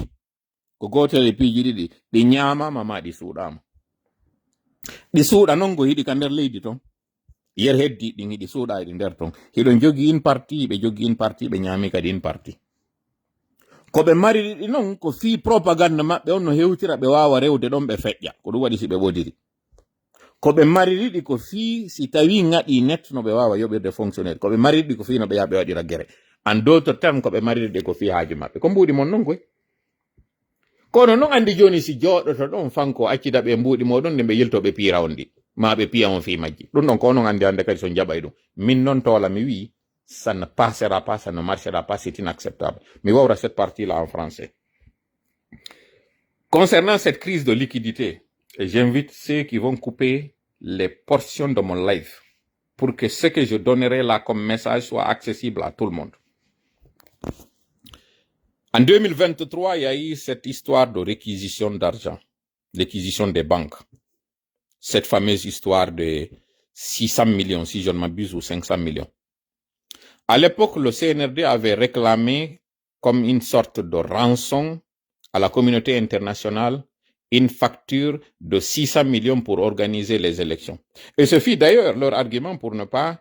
aller aux élections avant la fin du délai de la transition accordé entre la Guinée ou convenu entre la Guinée et la CEDEAO. Quand ils sont allés faire cette réquisition, ils avaient dit que la raison principale c'était pour attaquer des chantiers, des priorités, pour faire des infrastructures. C'était ça l'argument. Mais attention, au même moment, on nous disait qu'il y avait un forum à Dubaï où on allait pour mobiliser 7 milliards. 7 milliards, c'est combien en termes de dollars? C'est beaucoup d'argent. Mais au même moment qu'on disait qu'on partait pour mobiliser des financements de 7 milliards, le CNRD est allé cueillir tout ce qui est argent dans les banques. Ils sont allés ramasser des fonds qu'on appelle des réserves obligataires, certains disent obligatoires, je ne sais pas quelle est l'expression, je ne suis pas un économiste, un spécialiste, mais toujours est-il qu'on n'a pas besoin d'avoir un doctorat en économie pour comprendre que cette réquisition des banques était un moyen de fermer ou de boucher les trous béants ouverts par le CNRD du fait de la corruption qu'il faisait. Pour la petite histoire, ce qui avait fait que les radios ont été fermées, c'est parce que les radios parlaient de trois choses. La première, les radios parlaient de ces passages de contrats de gré à gré, cette surfacturation que le CNRD était en train de faire. Lorsque les médias à l'époque, à l'occurrence le Film FM, Adafo et Dioma, lorsqu'ils étaient en train de parler de cela, on avait invité un moine de venir s'expliquer. La rénovation de sa résidence avait coûté un montant très faramineux. Ils avaient banalisé à l'époque, disant que c'était leur droit, que c'était pas quelque chose de grave, ça se passe partout dans le monde, et donc ils ont dépassé les budgets, ils sont allés dans des malversations financières qui ne disaient pas leur nom. Mais puisque l'État a des charges, a aussi des devoirs et des obligations, des droits et des devoirs, mais plus des devoirs vis-à-vis de ses partenaires, un trou béant s'est ouvert. Le CNRD, pour combler ce trou et pour aussi rester longtemps dans la transition, pour la prolonger d'une année, ont décidé d'aller faire cette réquisition. Dieu ne dort pas, c'est un adage qu'on dit. Après cette réquisition, il y a eu cette histoire d'incendie que eux aussi, ils ont créé. Parce que jusqu'ici, non seulement le peuple de Guinée n'a pas une explication sur l'origine de l'incendie, il n'y a pas eu de responsabilité qui a été située, mais jusqu'à présent, on ne dit pas, on nous sommes situés sur la reconstruction et le dédommagement des victimes. Vous connaissez l'histoire, ce qui s'était passé à l'époque. L'argent qui avait été réquisitionné, qui devait servir à boucher les trous, qu'ils ont prétendu que c'est une façon de venir subvenir à nos besoins, donc attaquer les infrastructures, donc les routes, les hôpitaux, les ambulances et tout. Le CNRD a utilisé une partie de cet argent pour aller ajouter à leur propagande, mais aussi aller acheter des équipements pour mater la population parce qu'ils avaient déjà leur projet, qui était celui de confisquer le pouvoir. Ça, c'était juste une sorte de bref historique que je suis en train de vous faire pour que vous compreniez ce qui s'est passé. Le deuxième sujet qu'attaquaient les médias, c'était de parler de cette éventuelle candidature de Mamadi Doumbouya.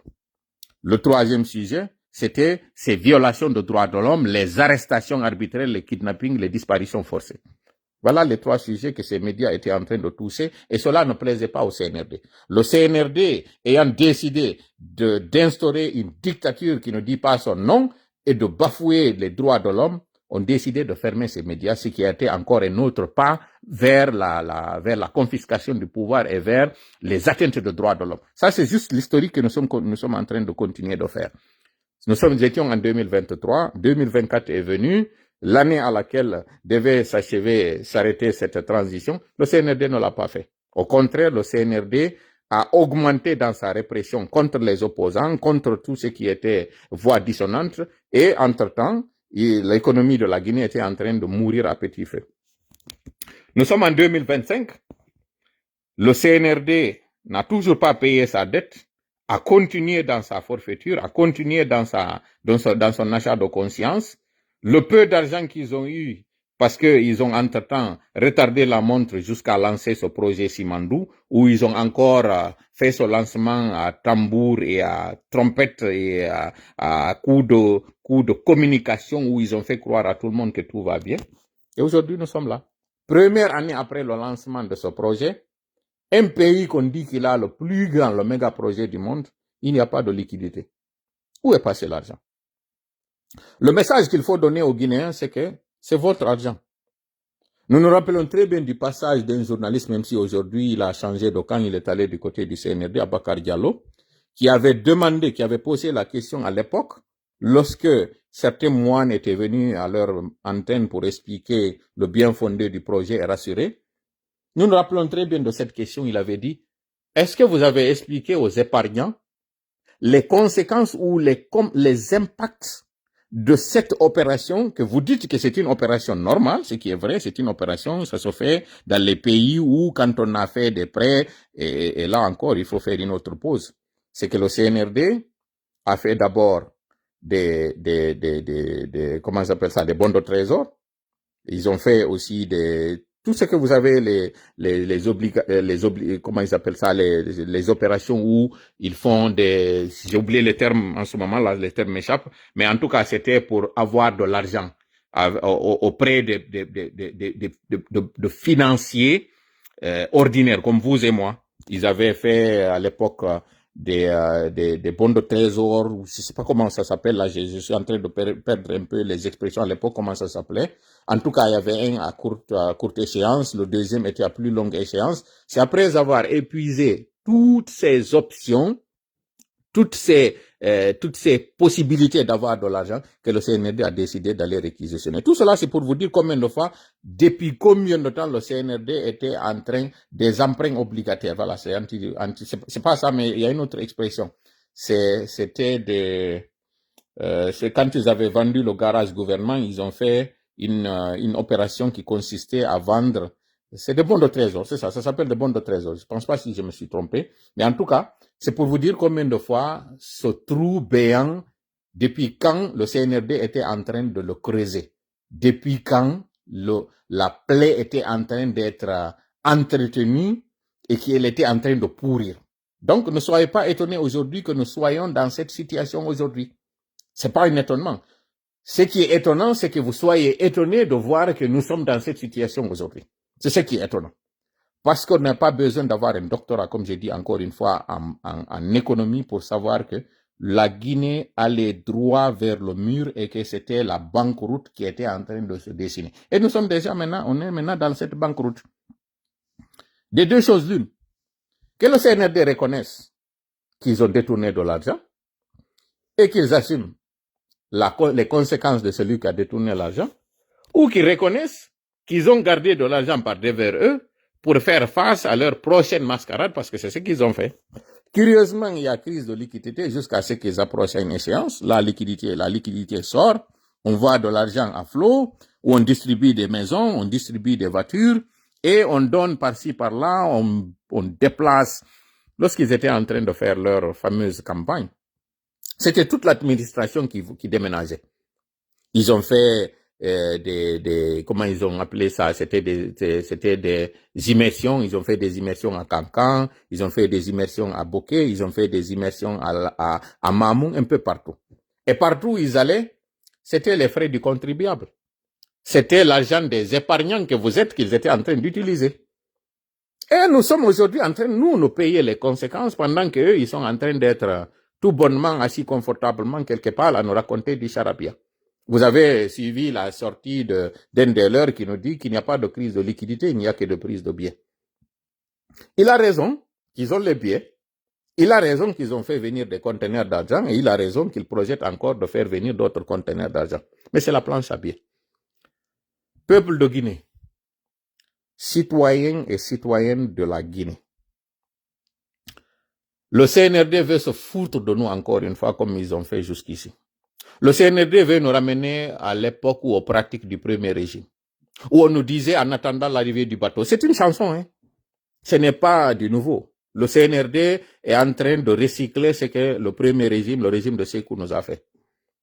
Et ce régime de Sékou, vous savez, il n'y avait qu'une seule radio, il n'y avait qu'une seule télé, il n'y avait qu'un seul parti. Après 67 ans d'indépendance, vous allez accepter que nous retournons dans ça? Vous allez accepter que quelqu'un aille au marché pour acheter une paire de chaussures et qu'on lui donne une chaussure et qu'on lui dise la deuxième chaussure, il faut attendre après. C'est à ça que nous assimilons. Lorsque Sékou Touré avait accusé les commerçants à Cancan, que ce sont ces commerçants qui sont en train d'affamer le peuple de Guinée, ce qu'il appelait les Amdani, ce qu'il appelait les satans. Il y a un de leurs conseillers qui s'appelle Madifin Diané. Il y a une sortie de lui que nous allons peut-être rechercher et vous mettre là. Là où il expliquait que le complot Peul consistait à affamer le peuple de Guinée, comme si ces Peul ne faisaient pas partie de ces Guinéens qu'on affamait aussi. C'est cette même pratique qui est en train de revenir. Donc, ne vous faites pas divertir. Ne vous faites pas détourner du vrai problème. Le vrai problème, c'est la gente qui doit l'endosser. Mais on va vous faire croire que ce sont les commerçants de Madina qui ont bunkérisé l'argent. Oui, nous avons demandé aux citoyens d'aller récupérer leur argent. Parce que si vous ne récupérez pas votre argent, le CNRD le récupérera et le gardera par devers lui et c'est vous qui allez mourir de faim. Où sont passées les recettes des zones minières? Où sont passées les recettes minières? Où sont passées les taxes? Par-ci, par-là. Où sont passés ces impôts qu'on prévoit au niveau du port de Conakry? L'un des ports les plus achalandés. Pourquoi? Parce que il y a l'import et il y a l'export. La Guinée exporte ses minerais et le peuple de Guinée importe parce que tout est importé en Guinée. Un pays où il pleut dans certaines zones 9 mois sur les 12. Mais on est obligé d'importer du riz. Mais on va vous faire croire que c'est le citoyen lambda, c'est lui qui subit la même chose que vous, que c'est lui qui a la cause. Et on se tait là-dessus. On va faire croire que c'est le citoyen qui n'a pas de contrôle, qui n'a pas de levier de décision sur le pays, que c'est lui qui est en train de vous affamer et vous allez vous attaquer à lui. Alors que c'est ce même commerçant qui a financé une partie de leur mascarade. N'eût été ces commerçants sur lesquels on se tait aujourd'hui pendant qu'on les accuse. Parce que c'est pas le CNRD qui vous dit ouvertement que ce sont eux. Ils l'ont pas encore fait. Mais ce sont les communicants du CNRD qui vous font croire que c'est les commerçants qui ont bunkérisé l'argent au marché. Ces mêmes commerçants sont victimes d'incendie. Et quand ils sont victimes d'incendie, vous entendez qu'ils ont perdu de l'argent. Pourquoi? Parce que quand ils amènent l'argent à la banque, ils subissent ce que vous êtes en train de subir aujourd'hui. Sinon, comment comprendre? Vous envoyez de l'argent à la banque pour que cet argent soit gardé. Parce que c'est la banque, c'est ça. La banque est faite pour garder l'argent. Et que quand vous venez, on vous demande la raison pour laquelle vous voulez retirer l'argent. Est-ce que ça a du sens? Au contraire, quand vous voulez déposer de l'argent, on devrait vous demander l'origine de l'argent. Mais lorsque vous êtes en train de retirer l'argent, c'est votre droit. Si vous décidez de fermer votre compte, on ne doit pas vous demander pourquoi vous avez décidé de fermer votre compte. C'est votre droit. Et l'argument qu'on brandit aujourd'hui pour dire que c'est une façon de faire une migration vers les opérations électroniques, c'est faux. Les pays les plus développés n'ont pas donné qu'un seul choix aux citoyens. Vous avez le choix entre travailler avec du cash et vous avez le choix de travailler avec des opérations électroniques. Et ces opérations électroniques, vous pouvez utiliser le chèque, vous pouvez utiliser les virements instantanés, comme vous pouvez utiliser aussi des virements qui ne sont pas instantanés. Par exemple, une opération entre une banque et une autre, ça pourrait prendre du temps. Une opération transatlantique, ça peut prendre du temps. Ça va laisser des traces. Mais toujours est-il que c'est le capital qui est en train de se déplacer. Lorsqu'on vous fait croire que le manque de liquidité est une résultante de cette migration ou de cette transition vers cette seule option, c'est un mensonge. À moins d'être dans un pays de dictature, on ne peut pas imposer un seul moyen de déplacement d'argent. C'est impossible. Le CNRD est encore en train de faire cette fuite en avant pour vous faire croire que c'est cela. Si c'était cela, dans les pays où ça fonctionne comme du monde, comme on dit, vous avez une limite journalière. Par exemple, moi qui suis en train de vous parler, les virements instantanés ont une limite de 10 000 par jour. Comment peut-on maintenant me dire que moi, si je n'ai que cette option, que je n'ai qu'une limite de 10 000 par jour, que je peux faire comme virement instantané aux États-Unis, on dit on appelle ça comment j'appelle ça, du Zelle. On appelle ça du Zelle. Au Canada, on dit de l'Interact. Et en Europe, on dit, c'est comment ils appellent ça? Il y a une expression qu'ils ont. Il y a une limite journalière. À supposer que moi, je vais faire une opération qui va au-delà de cette limite qu'on me permet. J'appelle ma banque pour lui dire, j'ai une opération où j'envoie à un client telle chose, ce qu'ils vont me demander, c'est de justifier l'opération à travers une facture pour qu'ils sachent pourquoi l'autre reçoit. C'est pas pourquoi moi j'envoie. C'est pourquoi qu'est-ce qui donne le droit à l'autre de recevoir ce montant.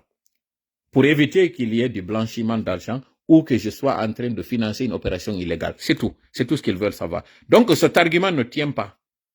Ça ne tient absolument pas et c'est un mensonge d'État qui est en train de faire aujourd'hui le CNRD. Pourquoi? Parce qu'il se fout de votre gueule. Il minimise votre intelligence, il l'insulte d'ailleurs.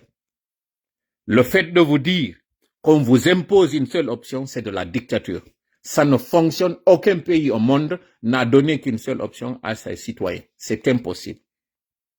Mais puisqu'ils savent que tout mensonge, vous pouvez le gober, voilà pourquoi on vous le fait croire. Encore une fois, comme nous avons dit, cette option, elle existe bel et bien, et c'est une transition vers laquelle les gens vont. Mais cette option, elle est celle qui conduit plus à des malversations que lorsqu'il y a une traçabilité. Et je vous explique pourquoi. Une transaction que je fais de manière électronique peut se faire et de manière instantanée, la personne reçoit l'argent. La justification ne viendra qu'après. Alors que si je suis en train de faire un retrait énorme et que je suis en train de vouloir faire ce retrait, automatiquement la banque a la possibilité de signaler cette opération que je suis en train de faire, plus que si j'avais fait un virement, par exemple, je vais faire la publicité à Orange Money. Si je fais un virement à quelqu'un via un numéro Orange Money, il n'y a que ce numéro qui est identifiable, mais pas moi. Je peux être à un endroit, retirer cet argent ou faire le dispensing de cet argent plus facilement et donc conduire à des malversations plus faciles que si c'était moi qui suis allé retirer l'argent pour aller le donner à quelqu'un. C'est difficile pour vous de comprendre ici, mais je vous dis que cette opération n'est pas gage d'une transparence et ça n'évite pas du tout les malversations financières. C'est absolument faux.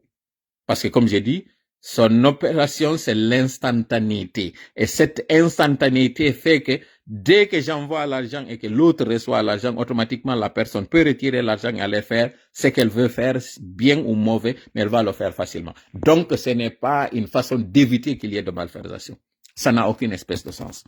Mais am say pula. CNRD fondo kata wata live on hebi do 1h25 minutes 5 minutes je didi do no kono mari ko mi yetto. Jango mi ala mi labbina na en do moƴƴa affaire ko woni feccude ko Liberia.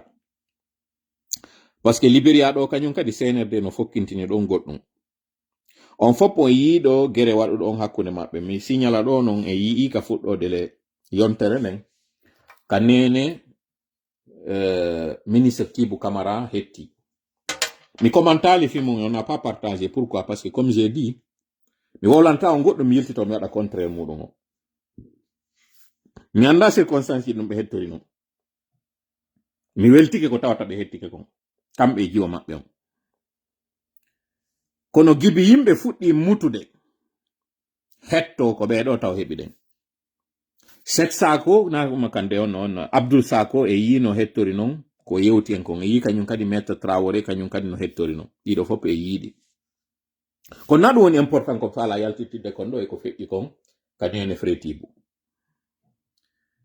mi yeti kon ko mi woni prochain ka liste mi wowlirali non fi yo goddo ma po few encore une fois no mi wiile non ko mi responsable ko mone wadde ko e hande do min tigi simi muti goddo wadi lan do wata on haaje few continue liton wata yaw e on teren don komantugol ko wadi parce que kon gol don forowol banana CNRD falno en jonnude nde yontere do heben ko yewte goddo o laali fi mun sana paite commenter ko wadi siminni nde yontere do nde feƴƴi e yaali ka tere mabbe min ko mone préparande on do ko yontere wonde arde den parce que CNRD sebi do jonte tati dibe nabalen e tere mabbe on hande kadi haray wurere mabbe ndemde boni kata baro mabbe ndube wadi dum kuyeru mabbe ndube moƴƴini dum se wawi be dartade do jonte tati be nabalen e tere mabbe on ngara wawi be nani herdo yetade o réunion ji be wadi de réunion mo be wadi réunion civil on ko banque ji din contacti be wi min huli jama on fuddike wadde mobilisation ka réseaux sociaux ji frustration on hewtino kugo me wawata continue de hande kadi ngi koleri do artire mbudi din so ngaddali mbudi men sonjoto walle men heba mbudi ko do wadi so yalto yewtinde yewtere do inni ko mois d'août mbudi arata do non e mois d'août piji buyino wodi entre temps wana don mois de mai do be fokkintini ka be fokkintini ko banque ji non ko wiibe repousser on mascarade mo ebbudon do parce que mbudi ala nattire yeso dimbudi di mardon don bay meden andi do mardi ka banque centrale addon di jonno me wawa jonnude yimbe ben sina dum be yanana men donc on andi musi ka memoden do on andi hebi pression e mabbe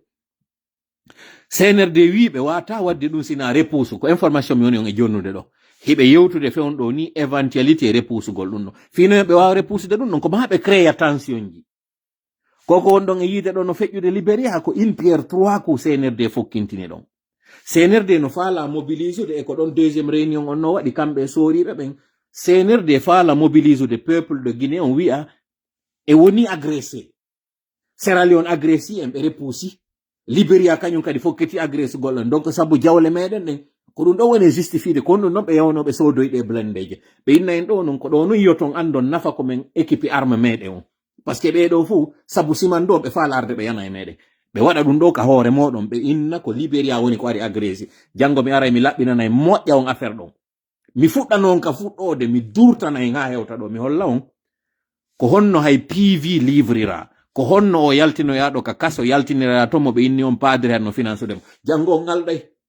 senerde ngalda e moƴƴa non konno di information joni yaltede parce que jango sala mi ara mi seka non chonki mabbe ngi mi desira non ande kadi linki mabbe ngi be wadi ngi jango mi desira ngi do moƴƴa non si Allah jabi annatanda non do yo hewtude jenti to moƴƴa révélation jid mom ma wadande ni be mobilise sori on kanyum kadi do yo sori on immano mo be famina no som victime be do fop mobiliser iwtira bawa mako ya wado ya on gere mo tawata ko gere mo tawata concernant en ene no moƴƴani en no yoɓe yawɓe fokkita ɗon mi yeti kon ko piiji tati fokkiti ko goto on taw yaltitani on ɗo lahingol ɓe ngol kono ɗiɗi no nder ton ɗi wonɗen gollude e muɗum mi laɓɓintaɗi ɗo taw ñande noon ɗimmo on yaltini hoore nden net mi wiya on awa hino ɗo ɗimmo on kadi waɗi mahi noon e luttuɗin kañum kadi o suivant ko fokkiti ɗo non ko bayaji CNRD ɓaaɓi ɗi bayaji ɗo hiɗen gerdude e CNRD no hendi ɗi fiɓi ɗi moƴƴa non ka keeci kono yehi ha en nangi bayaje ɗen en jogike ɗe CNRD no wadde gamol enen e CNRD ɗe wadde gamol ɗo andi no woɓɓe ara ɗo jala moƴƴa o exemple moni jonnude ɗo andi sa gerdi e curba moƴƴa o innima ko ya limuɗe bayaje ko ɓe waɗa non ko ngara non ɓeyna ko tuma limuɗaɗe ha ɗi timmi siko falɗa kon waɗa ara non hendoɗa ɗen bayaje ɗon gera ha ɓatodiramo ɗon ay makko ha hendoɗa ɗen bayaje jogoɗaɗe ka jogiɗaɗe ɗon no ndara ko honno gerirta hiilamo ɗon ɗo yewtude wippitoɗaɗe nde wotere waɗa pastaƴaɗe ɗe taƴi ɗon no ɗe fuɗɗa sarkade ko ɗon wonɗen yawde ñande ɗo non poɗuɗe woɗen caka ni en hendike seeɗaje fala non hendade ɗe fap ñande jogiɗen ɗe fap fuɗɗi ɗen poɗuɗe ko ɗo wonɗen sen pooɗiɗe ɗo ɗi waɗo e pas no yirto noon no ɗe koɗe ɗen sakorta ɗon no ɗe yanirta noon burdu ko noon 2 et 3 on waɗirta ko en on wonɗen hiɗen nangude ɗe ɗo ni doy ɗe fap wotere tuma gayno ɗen ɓilluɗen ɗe fof enen e limataɗe goy ɗe fop ɗe way ko poɗugol majje on noon mi woni on e wiide ɗo wakkilo ɗen ko mi woni on e wiide ɗon ko jentito ɗon moƴƴa in Pierre 3 ku on jango mi ara mi fensitana on ɗum ɗo moƴƴa yi on faamon non ko wi kon hunde kala ko ñeñal wona doole sikku min naali on ɗo goɗɗo ƴettu finkari ka mi waali on yon sunnu pini e taraw ka komi inni on tun ɓiƴe ɗo o bemi ka muusi ɗon so yiɗi réaction ji ɗo waɗi so yi CNRD yalti fuɗɗi ke justifiede en memi ɓuɓɓurdun en hewti ka muusi ɗon jon noon ɓe fokkiti waɗoygol gere ko mbuuɗi waɗoyta on gere ɓe fokkiti yawgol gere mo ɓe andani hoore maɓɓe on gere ɗon si en ƴettigo e armée guinéen on tun individuellement en ƴetti armée libérien on individuellement lagine no mayɓe puissance si en ƴetti armée guinéen on en ƴetti armée léonaise on kañum tun mi yimɓe ɗo ko jalgol tu wonɗo jooɗe jalgol ɗo to jettita moƴƴa ko moni e wodde ko jettite moƴƴa ko moni e wodde ko par ce que mi hasato e fof ko jalgol tun hande kadi ɓe woni e wadde ɗo ɓe no wedde ɗo atasa moɗon heɓe tu si en ƴetti armée libérien on individuellement en ƴetti armée léonaise on individuellement lagine no ɓuri ɓe équipagol lagime no ɓuri ɓe nombre kono si a hawtidiri ɗiɗo ɗiɗi kanji ɗiɗi ɗo e lagine hande ɗo a hawtiti ɗon non ko tawata kon kamɓe ɓe waɗi gere lagine waɗali gere ɗi duuɓi nogay sakkitiɗi ɗo kamɓe noon mo kala e maɓɓe individuellement mo kala waɗi 10 ans ko ɓuri fanɗude kon gere ko ɗon tout ce jour là kamɓe noon ɓe hooli ɓe tappude becce maɓɓe hiɓe hooli hande ɗo ɓay tun hiɓe mari on force spéciale ɓe mari bataille ɓe mari kala ko ɓe ɗum anni kon ɗo fop mahi andi ton noon vernino majjiri ɓe ko ɗum simini on ko in Pierre 3 ku CNRD fokkintin ɗo jon noon o in Pierre 3 ku ɗo mo ɓe faala wadde ɗo ko 3 ku noon kañum kadi yiltito contre maɓɓe faame moƴƴa ko moni wolande kon ɗo live on timmi 1h33 minutes miɗo haɗude waɗo weltanon on fof mi jarna on mi toriki Allah yo uddito en hakkille ɗen yo uddito en gite ɗen yo uddito en noppi ɗen o udditana en ɓerɗe ɗen ɗe ɓerɗe ɗo wona nanoje hara ɗe wonali duppoje on andi pullo fuuta on ka fuɗɗode pullo fuuta hulata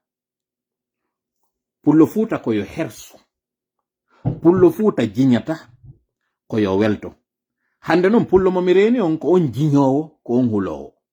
donc andi na pullo hande kadi mi reni yeso an mi fillito pullo fuuta o hulata ko yo hersu pullo fuuta o jiñata ko yo welto o mono kono jiñata pullo fuuta kañum kadi o toñata o jaɓata kadi non toñede ko ɗo woni pullo fuuta o nde ɗo non yewtere na pullo tun nde fewti koyi nde fewti fuu kono ko ande ɓuri fewtude am o mo tawata ɗo hande sabu ñiire maɗa nden sabu mbuuɗi maɗa ɗin ɗa wawa mba mbawba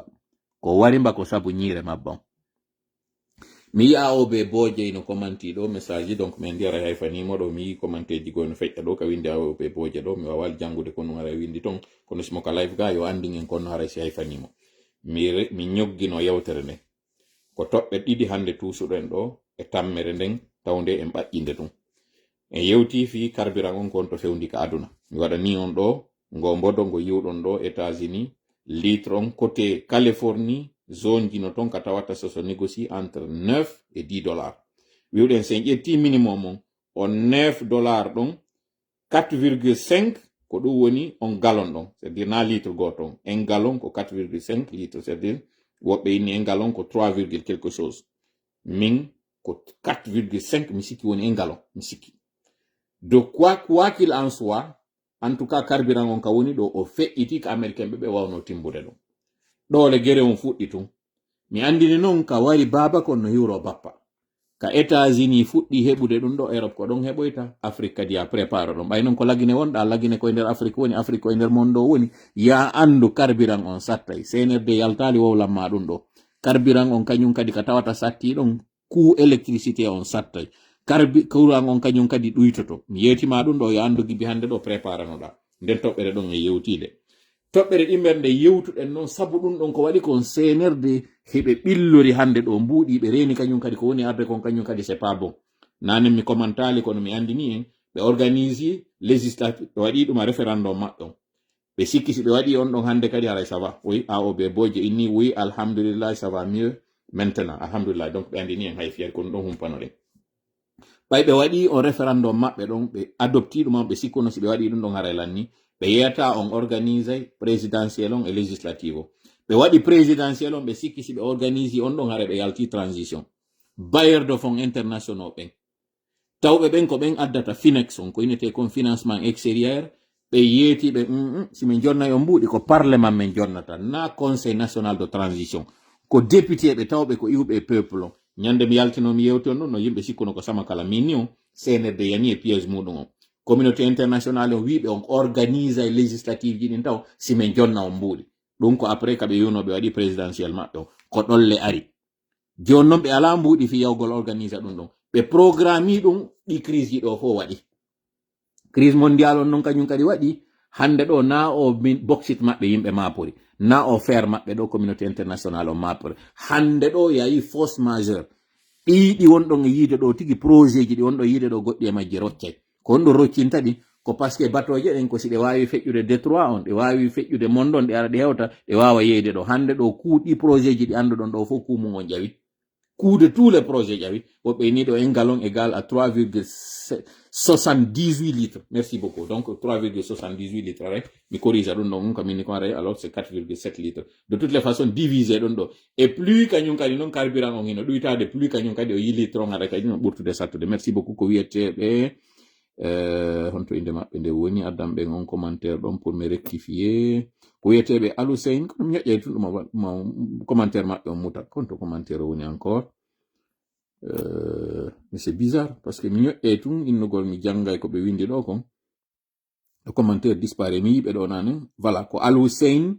Thiangui Diallo ko noon ɓe wiyete hari mi yino kadi wiyeteɓe hasmiunani hari waɗino ɗum ɗon donc encore une fois, comme on a eu défi j'ai perdu un peu le fil de ce que j'étais en train de dire tout à l'heure. C'est ça. Donc, organise Gongol, sabu o problème waɗɗo sur le monde entier waɗi coût projet maɓɓe on hande kadi budget on o dépassoto. Donc, fewɗo ni ɓen wonɓe exécuter un projet Simando on, ils sont en consultation Australie et Angleterre fi redéfinisugol coût projet on. Parce que non seulement cours ko ɓe eɓɓuno kon num o événement waɗɗo ɗo feke fewndo ɗo ni ɓe wawata opération ji maɓɓe ni ɓe wawata ɗi tournirde no hanir noon andi ton noon ɗi zone minière ji ko ɗi consomme ji kañum kadi carburant carburant wonɗo e arde ɗo on hande ɗo on sendoda e maɓɓe citerne je immetenaɓe ton fi yoɓe wawa wadde opération ji maɓɓe ɗi si tawi noon ɗe citerne je ɗo ɗe addama tawa carburant biyenke kamɓe carburant maɓɓe on hiɓe exonora taxe ji goɗi ɓe yoɓata kono han joni impertiji ɗi état on heɓata ɗon par rapport e on exonération mo ɓene wadde ɗon répercuto e coût projet o ɗiɗo fof ko aspect ji technique ji to mi woni e jonnude tawata journaliste ji warata yewta on fi majji na mantagol noon mi woni arde mi waɗana on ɗo mi hollay on tu woni ko bendo fa seynerde no jiiɓade bange ɗen fof ɓe kalike e cenɗe ɗen fof ka ñogginagol live meɗen on ɗo wonande hewtiɓe en ɓen joni ɗo wota ɓe faminan on ɗo noon ɓe hulɓina on ɓe inna on madina hino yahede sunne yo yalti mbuɗi moɗon ko ɓe inni yahi retira mbuɗi moɗon ɗin ka banque no andirɗon noon Iran fetata ha yaha bombarda États-Unis ɗo ha ɗaɓɓita gere hakkunde maɓɓe e population américaine ɓe ɓen ko non woniri moƴƴa na senerde hande ɗo ɓe yawɓe ataka madina famon ɗum ɗon moƴƴa kala faminanno on ɗo waɗi ngin pression wi'e hoore moɗon ɗo wi'i si mbuɗi ɗin on yaltinaali ɗi ɓe sensay ɗi on acciteɓe ɓe sensay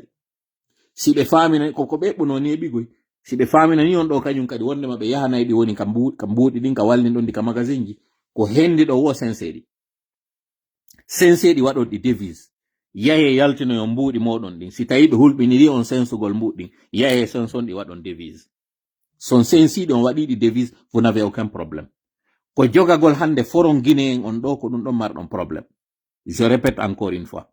ngi psychose ngi ɓe woni e nelde ɗo communicant ɓe yaltu wi'a on ɓe ataka e madina ɓe waɗa ni e ni ɓe sensa e mbuɗi ɗin yo ɓe ar ɓe waɗa redji ka boutique ji moɗon